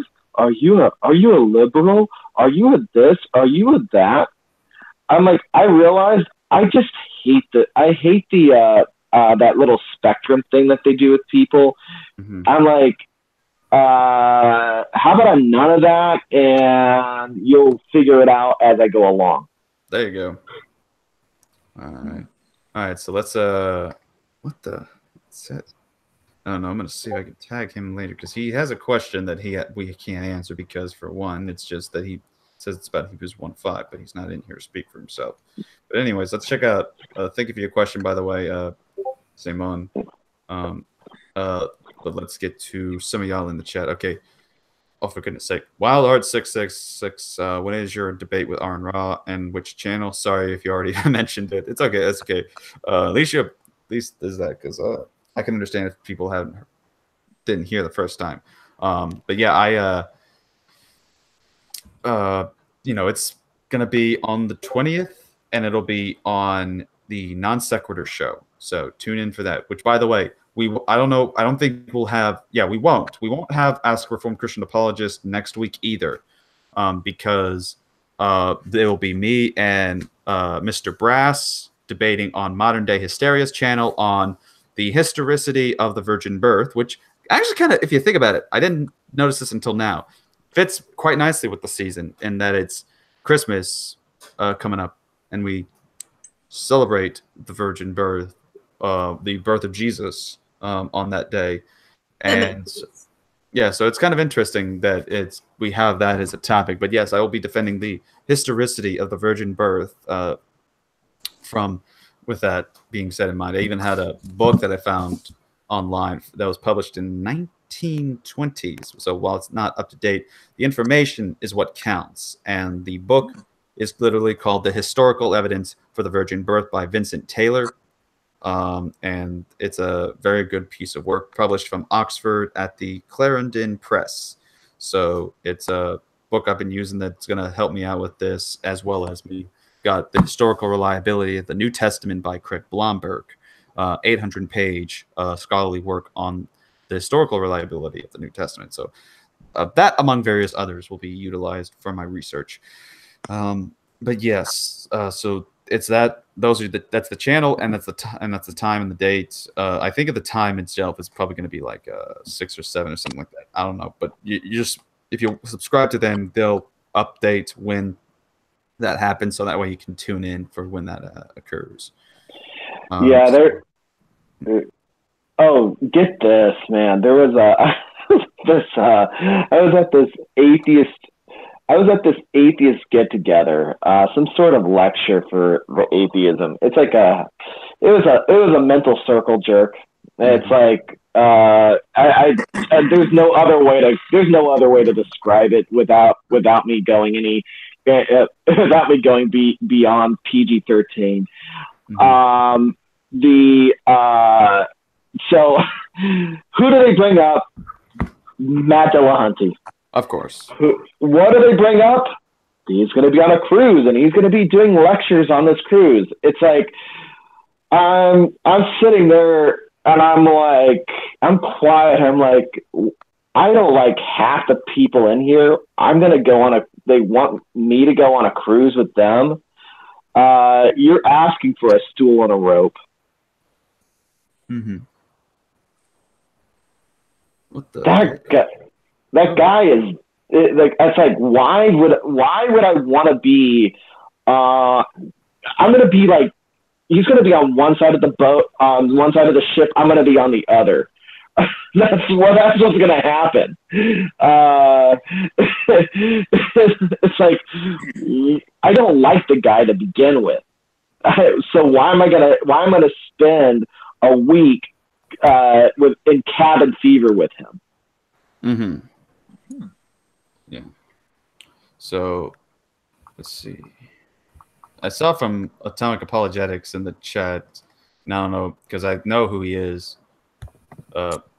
and that's because in the past you've been a mod. I have assigned you a mod in the past, though were under a different username at the time. But Atomic Apologetics that said, and of course, all right, he's just saying it's just a jab, but I don't think he's actually serious about the statement. Just simply saying that furries are mentally ill. So I mean, I'll let that.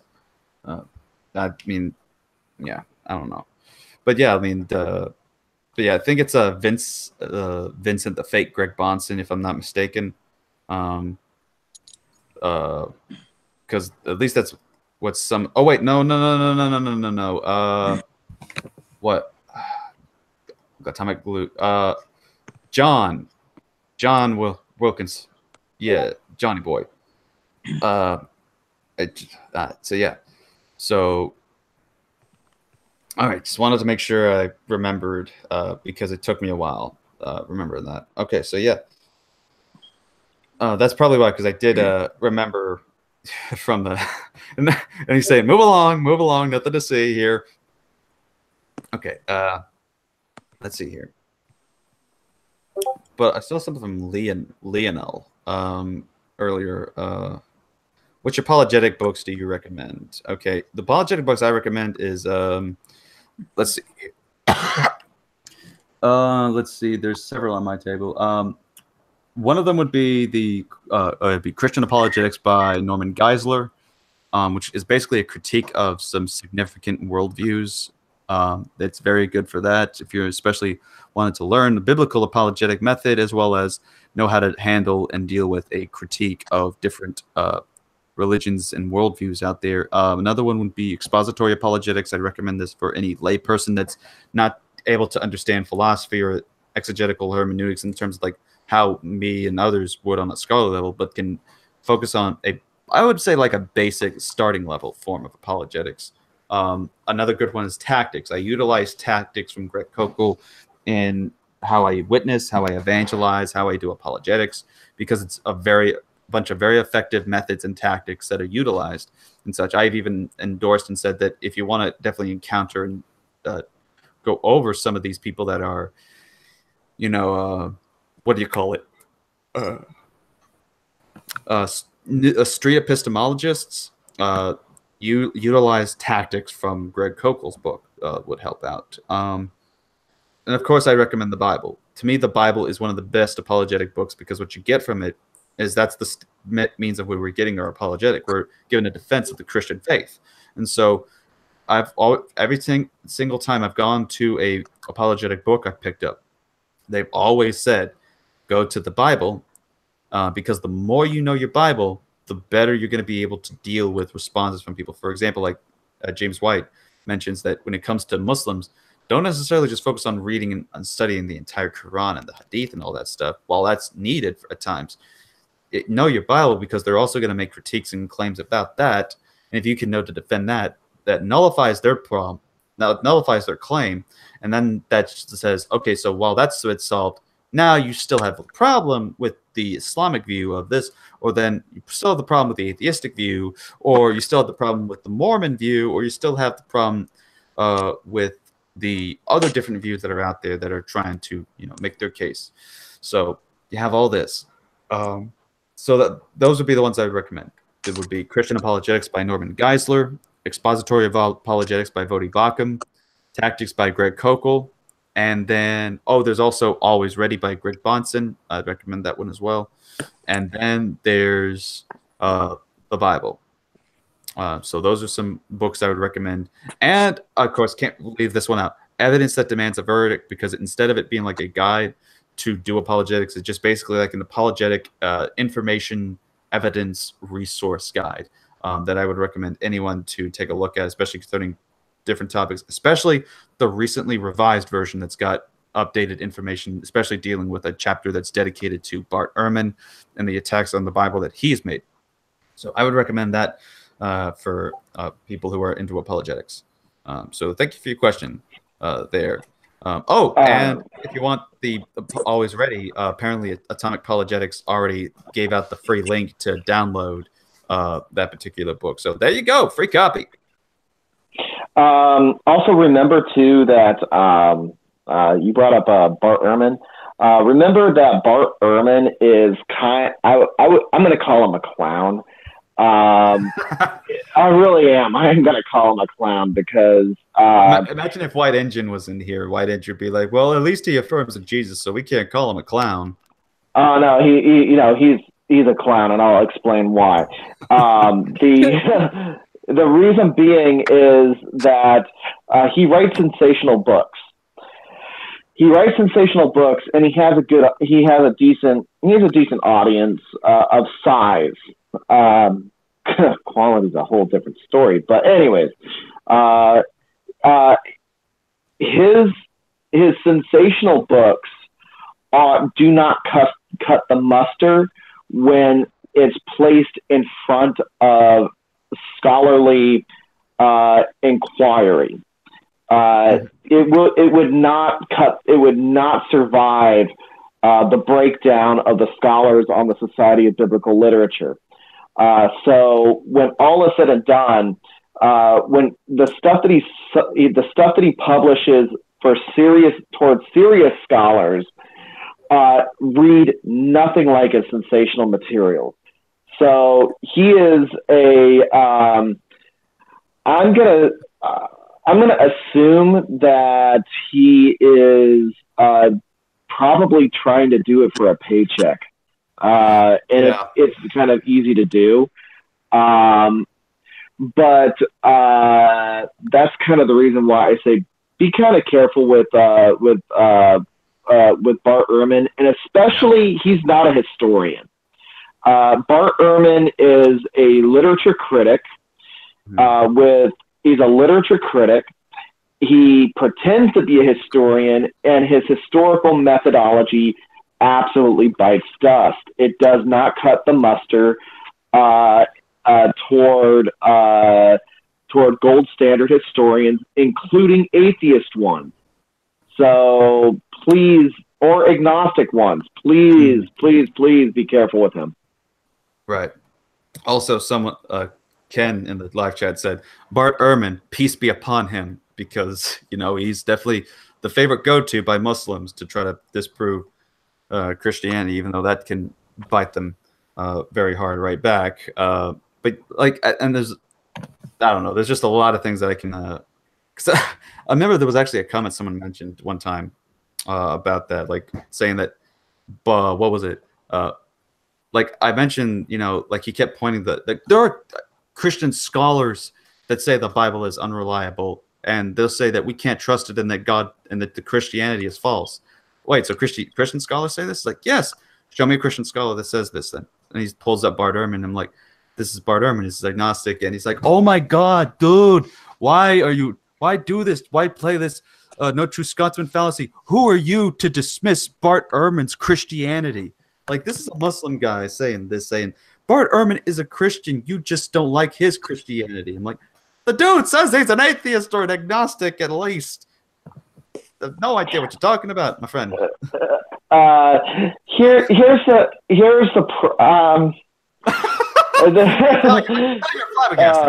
oh my God. Damn. Okay, so this is coming from my field. And my field is I started off with I have 2 master degrees, and one of them is the education side, which took a lot of research and number crunching. And something that I found very, very interesting, and the Muslims will hate me for this, that when you look into the data, that there is a lot of times people wonder, why can they not keep focus on anything? And the reason being is there's a lot of incest that happens in the Middle East. Mm-hmm. So a lot of children are as forensic scientists will call, are too much their son. There's not enough. So you'll find when you go into like Middle Eastern schools, you'll find that there are health problems that you just don't see in the West as much. you don't see there are learning disabilities that just don't pop up as much as in the West. In fact, in the West, at least under American law, you have to be 4 generations removed before you can marry someone in your family. Isn't that interesting? Yeah, you have to be 4 generations removed. And in the Middle East, a lot of times they'll intermarry for wealth purposes, but then that causes health problems, that causes mental problems and things like that. So when you talk, but what's interesting now is that when you go to people that are more modernized, like the Israelites in the Middle East, you find that they don't have the health problems a lot of the Arabs have, a lot of the learning disabilities that the Arabs have, and so it's so when you're going to deal with them, I would just say take them with a grain of salt on a lot of stuff, because a lot of times it's not their fault. Well, I want to say it's not their fault, but it's a little more understandable when you get down into the nitty gritty of where their background is. So, are you being sympathetic because you understand the reality that they all have disabilities based on their inbreeding? Yeah, you gotta. Would that not be the case? Yeah, I would say I'm sympathetic, but I'm not empathetic. They're two different things. Yeah, okay, I get that. I'm sympathetic. I'm sympathetic to the point where it's like, okay, you did say something stupid, but I get where you're coming from, and I get why. Right. And I'm gonna laugh. All right, so we're gonna go around the round table. We'll see if they will have any leftover time for some of y'all in the live chat afterwards. But we're gonna start with a Snow Princess. As usual, we're gonna go to a first come, first serve basis in terms of the lineup, and so that starts with Snow Princess. Snow Princess, what is your question? Okay, I have 2. First is a prayer request. Okay. One of my good friends who actually introduced me to more than just Southern Baptist theology. Her husband is in the hospital in critical condition and has been for a week with bacterial meningitis that caused several strokes and seizures. So pray for that. All right, I'll definitely keep. Yeah, I'll pray for her. Pray for that. And the second one is the second coming one event or 2? Is the what? The second coming, one event or 2? Oh wait, repeat that again. You broke out a little bit there. Is the second coming one event or 2 events? I don't know necessarily. I haven't done too much studies on that. I do. Well, I mean, in general, I just think it would be like a one event thing, like the second coming, like it's all this major one event and such. But I mean, I guess I should ask what you mean by that, like 1 or 2 events. I would imagine that it's the rapture and then the end of the world after that. So technically, it would be 2 events. I'm going to go ahead and say that the best person to go with on that one is D.A. Carson. He actually has a lecture series that is in audio now. You'll have to look through it through Google, but it's on Revelation. The first couple parts are kind of boring because he's introducing the class with the syllabus and blah blah blah blah blah. But beyond that, it really does get interesting because he breaks down the history of the Book of Revelation and things like that. It's really interesting. There's an entire senior level course taught by him on the Book of Revelation. That it's that complex. What was the name again? D.A. Carson. That it's Donald. his first name is Donald, but we just call him D.A. Carson for short. And he has an audio. There's a audio lecture that's for free online that I gotta look it up. And Reform Guy here can look it up too, and we can just put it in the low bar. Yeah, I know her, so I'll send her the lectures once the show's over with. Yeah, do that, and then that's like I would say that's the best one to kind of get your if you want to get into like serious study of Book of Revelation. That's the one that kind of broke me of the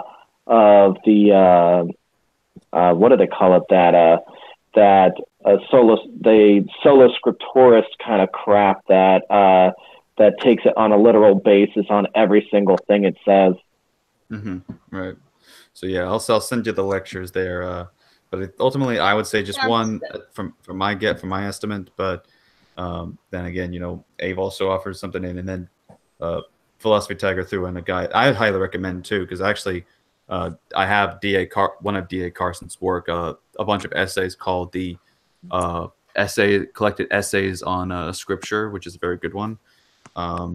So, and that's, by the way, one I have in hardcover, not a digital cover. I still have my fair share of the real books. But yeah, thank you for your question there, Snow. Now then, let's go to Ave. Okay. Well, this is something that I've been a little confused about. Honestly, very confused about. Obviously, we all know that the story of Adam and Eve. However, I did hear something about Adam's first wife being called Lilith. I'm wondering what exactly she was. Okay, so what you're referring to is sort of an apocryphal text. Basically, what you're dealing with is like Adam and Lilith, which is from basically it's Jewish folklore. It comes from the satire book known as the Alphabet of Sirach, which I don't know the exact specific date of this book. From what I'm looking, it dated somewhere between 700 to 1000 CE. So it's not real. Well, it's the text is real, but the thing that occurs in the text is not. The whole thing of how it's been described by scholars is that it's a book of satire, because it contains a lot of things. According to them, it says it contains like references to masturbation, incest, and flatulence. Like that's where like you have a lot of the different things in there. But yeah, there is a story in there about Lilith where it mentions sort of this whole, you could call it like a feminist view of how things work. Like it said that Lilith was actually the first, and then Eve would become next. But Lilith was basically sort of like they were to rule together, as in there was no like no man's supposed to protect the woman and kind of stuff. It's basically sort of like an not a complementarian, but an egalitarian feminist kind of view, where even the woman was like this superior kind of individual. And there's a lot of problems that you can find within all the things that's talked about in there. I don't have the specific texts in front of me or the notes I used to have a while back, because someone did use this, like to say that the Bible is corrupt and that it removes stories, like and claimed that originally the story of Lilith was part of the original text of the Bible, even though this story doesn't appear. Yeah, that's what really got me confused, because I was wondering like what this was all about. Like I've never even heard of this up until relatively recently. Like what even is Lilith? Is she a human? Is she a demon? An angel? Like I don't know. Or is it just... It really depends on the text. In that one, she's more. I think she did get cursed, and then and there's later there's later developments of the Lilith tale where she is demonic and whatnot. I mean, it's interesting to think about as far as how folklore develops, but to take it seriously for doctrine, nah. Yeah. So Okay. the main thing is just that it's something that is a Jewish folklore that, you know, some Jews had used to help you know, explain certain things or to tell later stories and such. But you know, it's nothing that's, you know, we should take as being a historical account, since it's been based, its genre is just a satire book that goes about with different various things. As we mentioned, it tells about also like flatulence, masturbation, incest. It's just like a bunch of random stuff that happens in the text. So yeah. So she's supposed to be like a satirical allegory for something else? Like basically, yeah, like it's like what is this? Here's one text that I'm looking at, where, you know, the angel said, "We shall." They told her God's word, but she did not wish to return. The angel said, "We shall drown you in the sea." Leave me alone," she said. "I was created only to cause sickness to infants. If the infant is male, I have dominion over him for 8 days after his birth, and if female, for 20 days. When the angels heard Lilith's word, they insisted she go back. But she swore them by the name of the living eternal God, "Whenever I see you, or your names, or your forms in an amulet, I will have no power. I will have no power over that infant." She also agreed that 100 of her children die every day. Accordingly, every day 100 demons perish. And for the same reason, we write the angel's name on the amulets and such. So basically, they also kind of depict it as like she's sort of a demon ruler or something like that. That's how at least some even like conspiracy type people go about it. It certainly sounds like she's a malevolent creature. Right, and some people try to go to Isaiah, which does mention a name of Lilith, and say, "Look, see, Lilith is real," but it just says Lilith. It doesn't have any hint of it going back to that created moment, a moment in creation. So yeah, but yeah, thank you for your question there. It's been a while since I've heard Lilith. First time I heard of it was from an anti-theist atheist that tried to make a point that the Bible is sexist, but you know they don't. No, I was honestly just genuine. Oh, I know you have genuine, honest intentions and such. I'm just saying it's been a while since I've heard the name. Yeah, it's been really, really a long time since I've heard it, because like I'm more interested in like the more ancient stuff. So like even the Old Testament pseudepigrapha, it just doesn't have any of that in it. So that'll actually, you know what? You gave me a good idea on what text to pull from for my novel. So thanks for that one. All right. Well, there you go. There you go. That's why we need more furries in this world. They apparently help out with ideas for novels. That's get you. All right, good boy, good boy. We'll get you a treat later. Okay.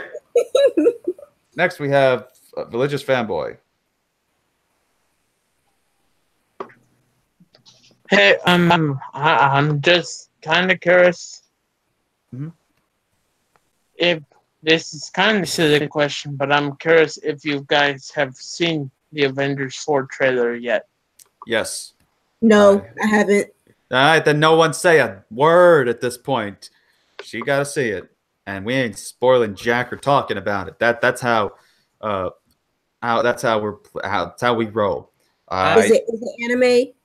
No, I have not seen it. It's not anime. What, Ave? Are you kidding me? You haven't seen the Avengers 4 trailer? No, well, I saw the original Avengers movie. You know, when they fight Thanos and stuff, and yeah, but that's the thing. They just released the trailer for the sequel to that. The new one. Oh, when? Today. Today. And no, I haven't seen it today. No. Well, they'll definitely get on it, my friendo. That's gonna be epic. Okay. All right. All right. So now we got two people that at some point in the future they got to check that out. Hopefully that's a very soon near future. But yes. Yes. So thanks for asking that. But is that all you wanted to ask, Fanboy? I couldn't really think of another question right now. Well, it's okay. No pressure on you, my friend. All right. Up But next. thanks again for allowing me to come back and hang out with you guys again. It's always fun. Hey, no problem, man. All right. So up next we have Philosophy Tiger. Philosophy of the Tigers. What's your question? I'm about to drop your pineapple pizza into an ocean. What are you going to do about it? Nothing, because I realize it's a material substance known as pineapple, and as long as I have God and my Bible, I think I will do fine.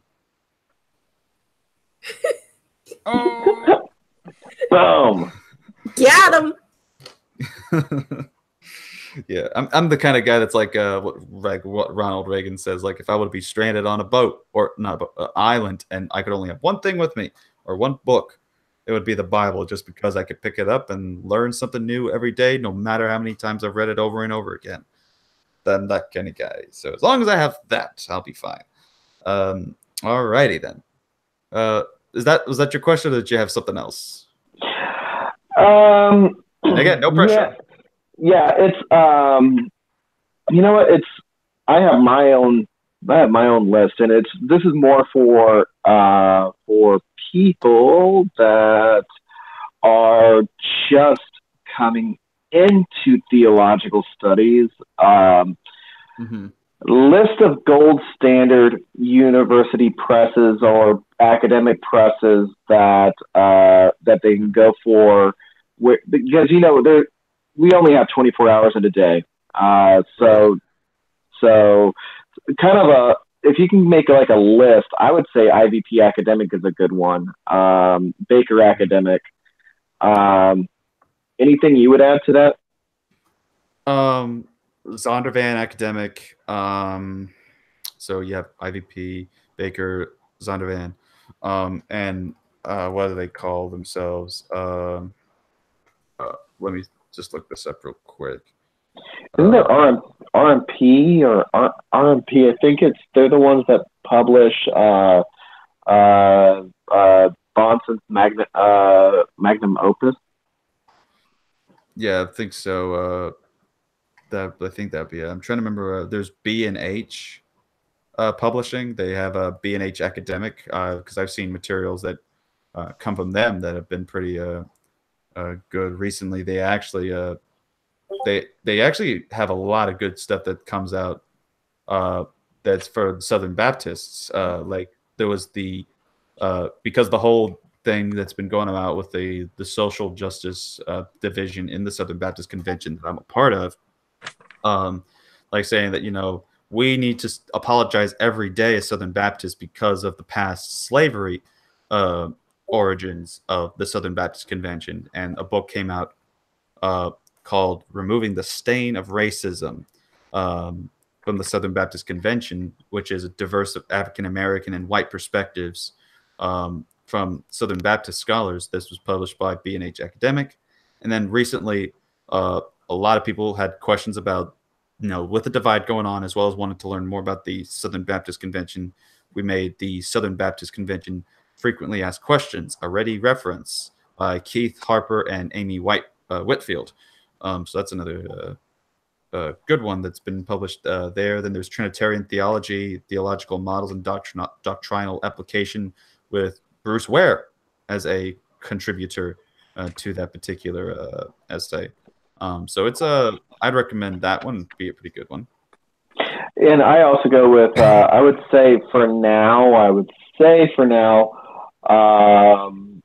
let's see, Oxford University Press has some good stuff. Actually, there is I'm reading a book called The Evolution of Atheism, which is written by an atheist, but it's actually pretty substantial. He goes in and exposes new atheism. It's pretty cool. Oxford University Press has some other good material. Let's see, I would say Harvard University Press. I would say Cornell University Press. Depending on what you get. Yale University Press, I use their New Testament because it was actually a Christian that published that one. And then, depending on what you're gonna get from it, Routledge Publishing is a good one. But that, I would say they're good for logic courses and things like that, like critical thinking things. But then there is the social justice stuff that they vend as well. So just be really careful with that one. Mm-hmm. Right. All right. And there's no way, that I'll be able to get into any of those schools. Well, that's the thing. I don't think that like that. I'm not even in a school either. Like for me, I'm just an average lay guy, but I got like the books that help me go into it. Like here's how I think of it, and this is where I like Michael Heiser, because he's like such an he's intellectual and all this stuff. But he says that even you, a lay person, can be just like him. And he says it like this, that he is the result of 15 minutes a day.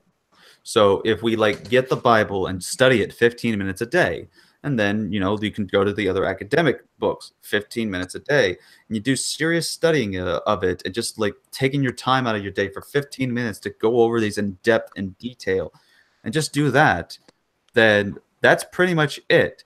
Like you'll have a good grasp of being able to eventually grow to the point that you can have knowledge equivalent to that of your modern day Bible scholar, because you decided to take just at least 15 minutes, if not more, if you want to, out of your day just to look at some of these other books, including, if it's just limited to this, the Bible. Because I've heard of, like, what is it called, the there's a certain Bible study method that just requires the just looking at the text itself and then examining key words and such. I forget what the specific this particular Bible study method is called. But just doing things like that can help you grow and pretty much be like the next Heiser or the next D.A. Carson or something like that, just from that start off alone. But yeah, I started doing a research on, Yale, and that school is really hard to get into, because you have to have, of course, good grades, and you are required to have that they need you to have extracurricular activities, and they need you to have need to be in the top of your class and all that. I'm like, man. Yeah, but here's the thing with that is that that's the reason why we're talking about the presses. Like Yale University Press, you just don't have to worry about getting into any of those courses. You just anyone can purchase a book from them. In fact, you can actually go on to Amazon.com and get Yale University Press books or any IVP academic books or anything like that. The one thing I do like about IVP academic over the rest that I have seen, and this is more of a format issue, is the fact that you can actually go into IVP academic, click on a subject that you want to study, and then it gives you it gives you a field, which is the subject that you want to study. Then it gives you it gives you subtopics that you can select from, and then it pops up with all the books, and it tells you if it's intermediate, if it's intermediate, if it's beginner, if it's advanced. That's the one thing I like about IVP academic. Unfortunately, the rest of them, I have not seen them design it that way, and so I've seen some really hard books come out of Routledge Publishing, which has and unnecessarily so, and they didn't give that caveat that IVP academic does. Now, the only thing that kind of gets to me with all these colleges, especially all these prestigious colleges, it's like, what's the deal with extracurricular activities? Like, I mean, I don't get that part. Like, why? Well, it all depends on what extracurricular activity it is. Yeah. It's always optional as well. Because sometimes I would think about applying to one of those colleges, but like when I was in high school, I'll be like, I mean, what's the point? And I was never really a sports girl. Like I never really was into that kind of stuff. No, but I think that the whole idea of having them is that it's supposed to give you a range of options where you could choose if you have a certain hobby or a certain skill or whatever you want to go into, maybe you can find an interest and excel in that. Yeah, and another thing about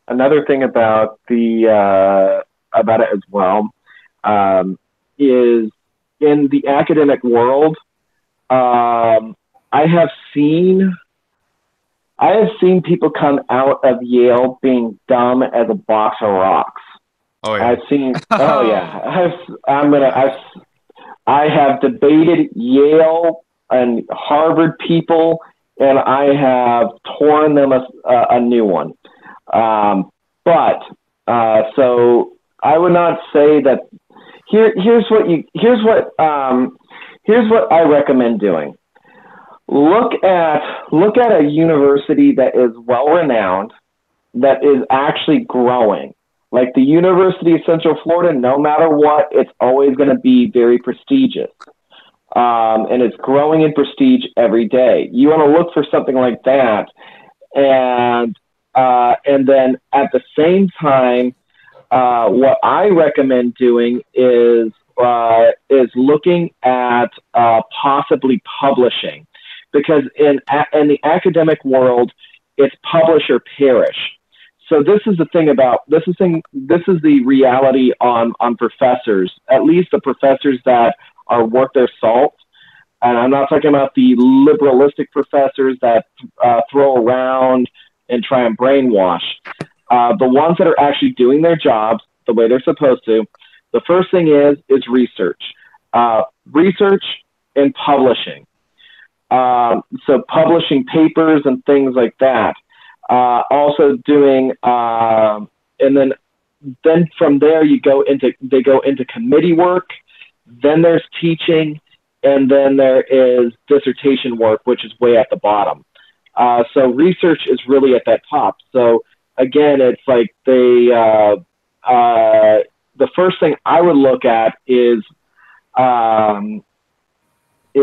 eventually as you get used to actually writing academically, looking into various different journals and eventually publishing in those. Now, if you want to get into creative writing, again, there are journals that are specialized for that. If you're going to go into literary criticism, there are journals for that.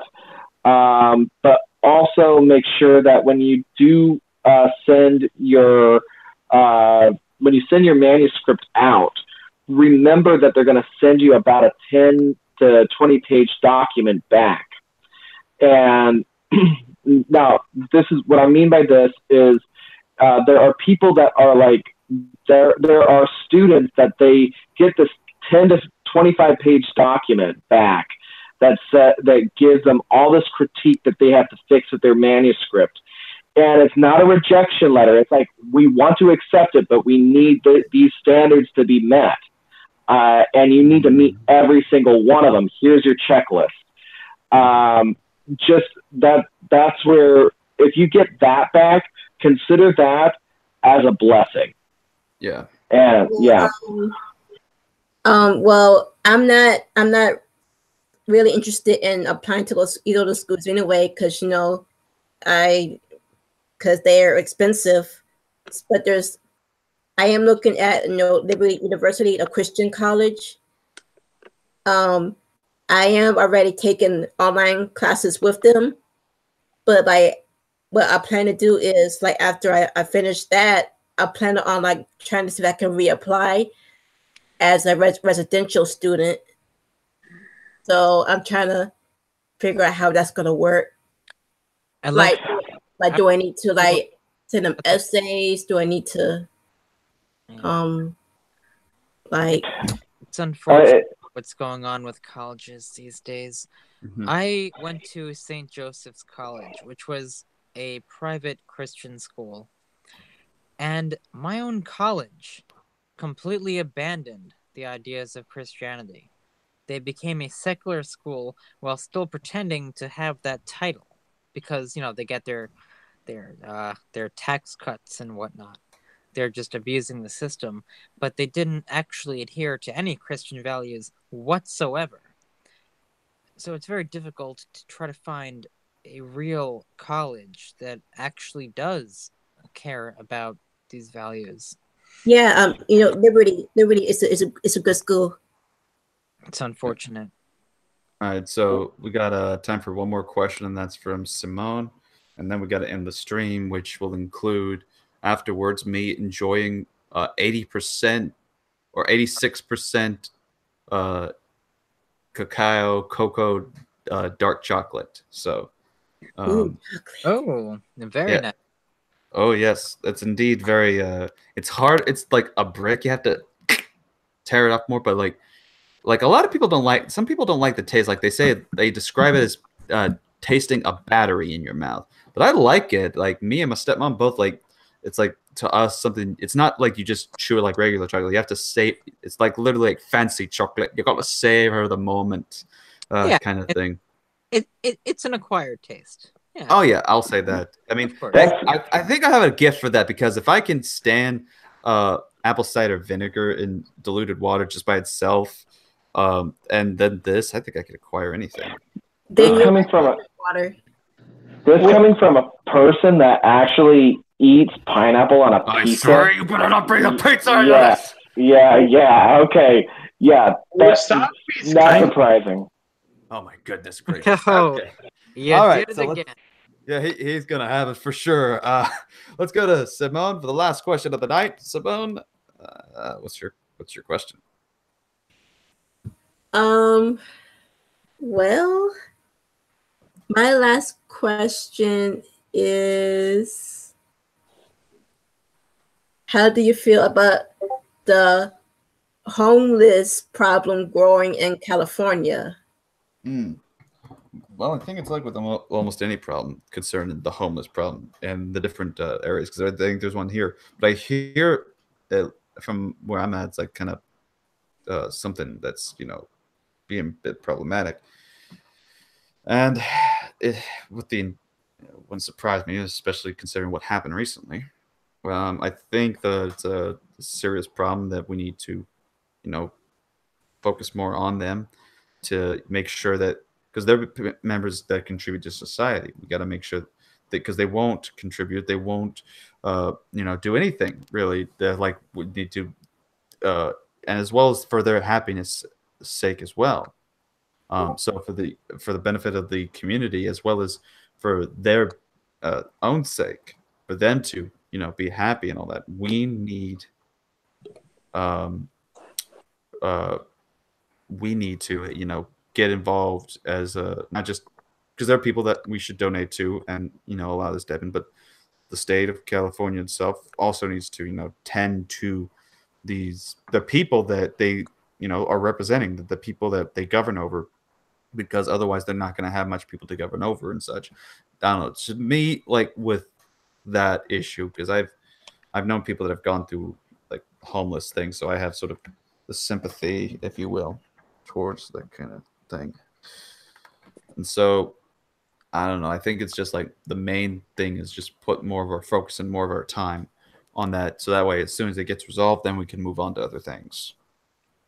Oh my gosh! Did you guys hear about the earthquake that happened in Alaska? Yes. It's like everything's happening crazy. First it was the fires, and then it's this. Yeah, they had about 1,000 aftershocks. Apparently, it cracked buildings. Thankfully, no one has been killed, as far as we know.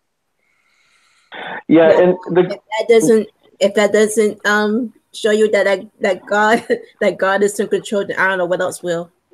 Here, here's the thing when it comes down to a lot of the people that say, I'm not gonna believe the Bible, and I'm not gonna go to that for God. Okay, I got a great one.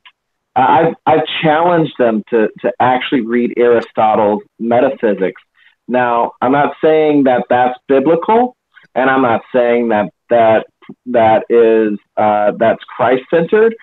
But what's really interesting is that I have never seen someone seriously study metaphysics from Aristotle have their secularism survive. Well, I would go a step further than that and just say that, we don't live in a perfect world when it comes to human life. Like, we don't live in a utopia. There's a reason why we have natural disasters. There are events where people are supposed to come together, pray for families, pray for victims, and really, embrace our faith. And because if we lived in a perfect world, then why bother having faith in anything? We just live and just go on. Like, who cares? No big deal. Yeah, if you really want a good novel that will show you the nightmare scenario of complete utter control that goes beyond 1984, there's a novel called We, which is a Russian novel. Read it, and plan on actually doing a study of it with my nieces. Да, я знаю, моя дорога, очень интересно. Yeah. Merci beaucoup, muchas gracias. ¿Quiere hablar conmigo en español? Может быть, один день, нет сейчас. Whatever. Yeah, right. I'm still dropping that pizza. I'm still dropping the pineapple pizza in the ocean. Why? Anyway, I'm not even in this conversation. Because you deserve it. So, anyways, yeah, it's a really good Russian novel. It's a really good Russian novel. It has been translated in multiple languages. And what's really interesting is that the character, I forgot, it's like his name was D something, and it was a string of numbers. And he was part of this thing called the One State. And the idea of the rocket ship firing up into space in like old films that were depicting going up into space before that actually happened, that was influenced by that novel. And in that novel, it's really interesting that there is no religion. There's no religion. It's supposed to be this utopian thing, but it's absolute utter control. Whereas at least in 1984, there was a little bit of freedom. There is none in that one. In fact, they were designed in that one. They were designed like there are atheists that have said, well, what if we get rid of this part of this? What if we get rid of this part of the brain or whatever, and theism will end? Well, guess what? In the novel We, that's exactly what they were doing, especially to get rid of imagination. So it's amazing how a 1921 novel depicts exactly what the atheists want to do with their utopia. That's exactly they want to create a dystopia. They want to destroy religion. Yeah. They want to destroy traditions of the family. Oh, I just want to say I'm gonna call it a night. It's getting late, but thank you so much for allowing me to join the chat, and it was nice talking to you. Religious family, please, you guys. message me on Telegram. See you guys later. When you set that up. Okay.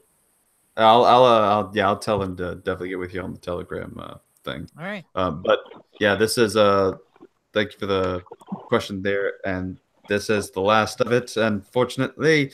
So thank y'all all for tuning in. The of y'all that are watching, we have the 7 viewers at the moment, but hey, then again, there's people that are going to be watching post this particular hangout. So also say all that I am Prawn entered, so hello to you too.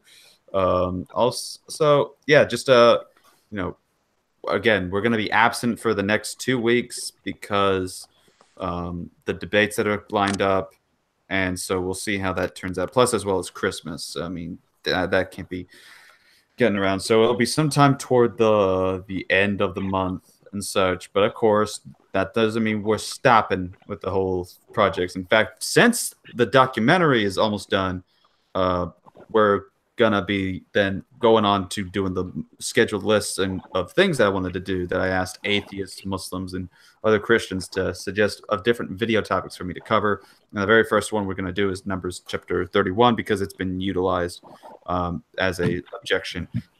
But yes, after that, after the release of Pure Christianity, we'll get on that. But again, before I go, I would like to suggest a free book you can order for yourself. It's about 280 pages called God's Gospel of Grace. You can order it from Chapel Library, which sends you free Reformation resources, type of stuff, like free Puritan literature type of stuff. And in this, concerning the 5 categories of imputed righteousness, repentance, the gospel, substitution, and justification, you have authors such as Jonathan Edwards, Horatius Bonar, J.C. Ryle, A.W. Pink, Charles Hodge, Charles Spurgeon, Thomas Watson, Thomas Boston, and various others that contribute various essays and articles into us understanding these essential issues concerning God's gospel of saving grace. All right. So that being said, as I recommend that'll be all that will be going on. So until then, hope to see y'all in the future. And until then, this has been RC Apologist. Take care.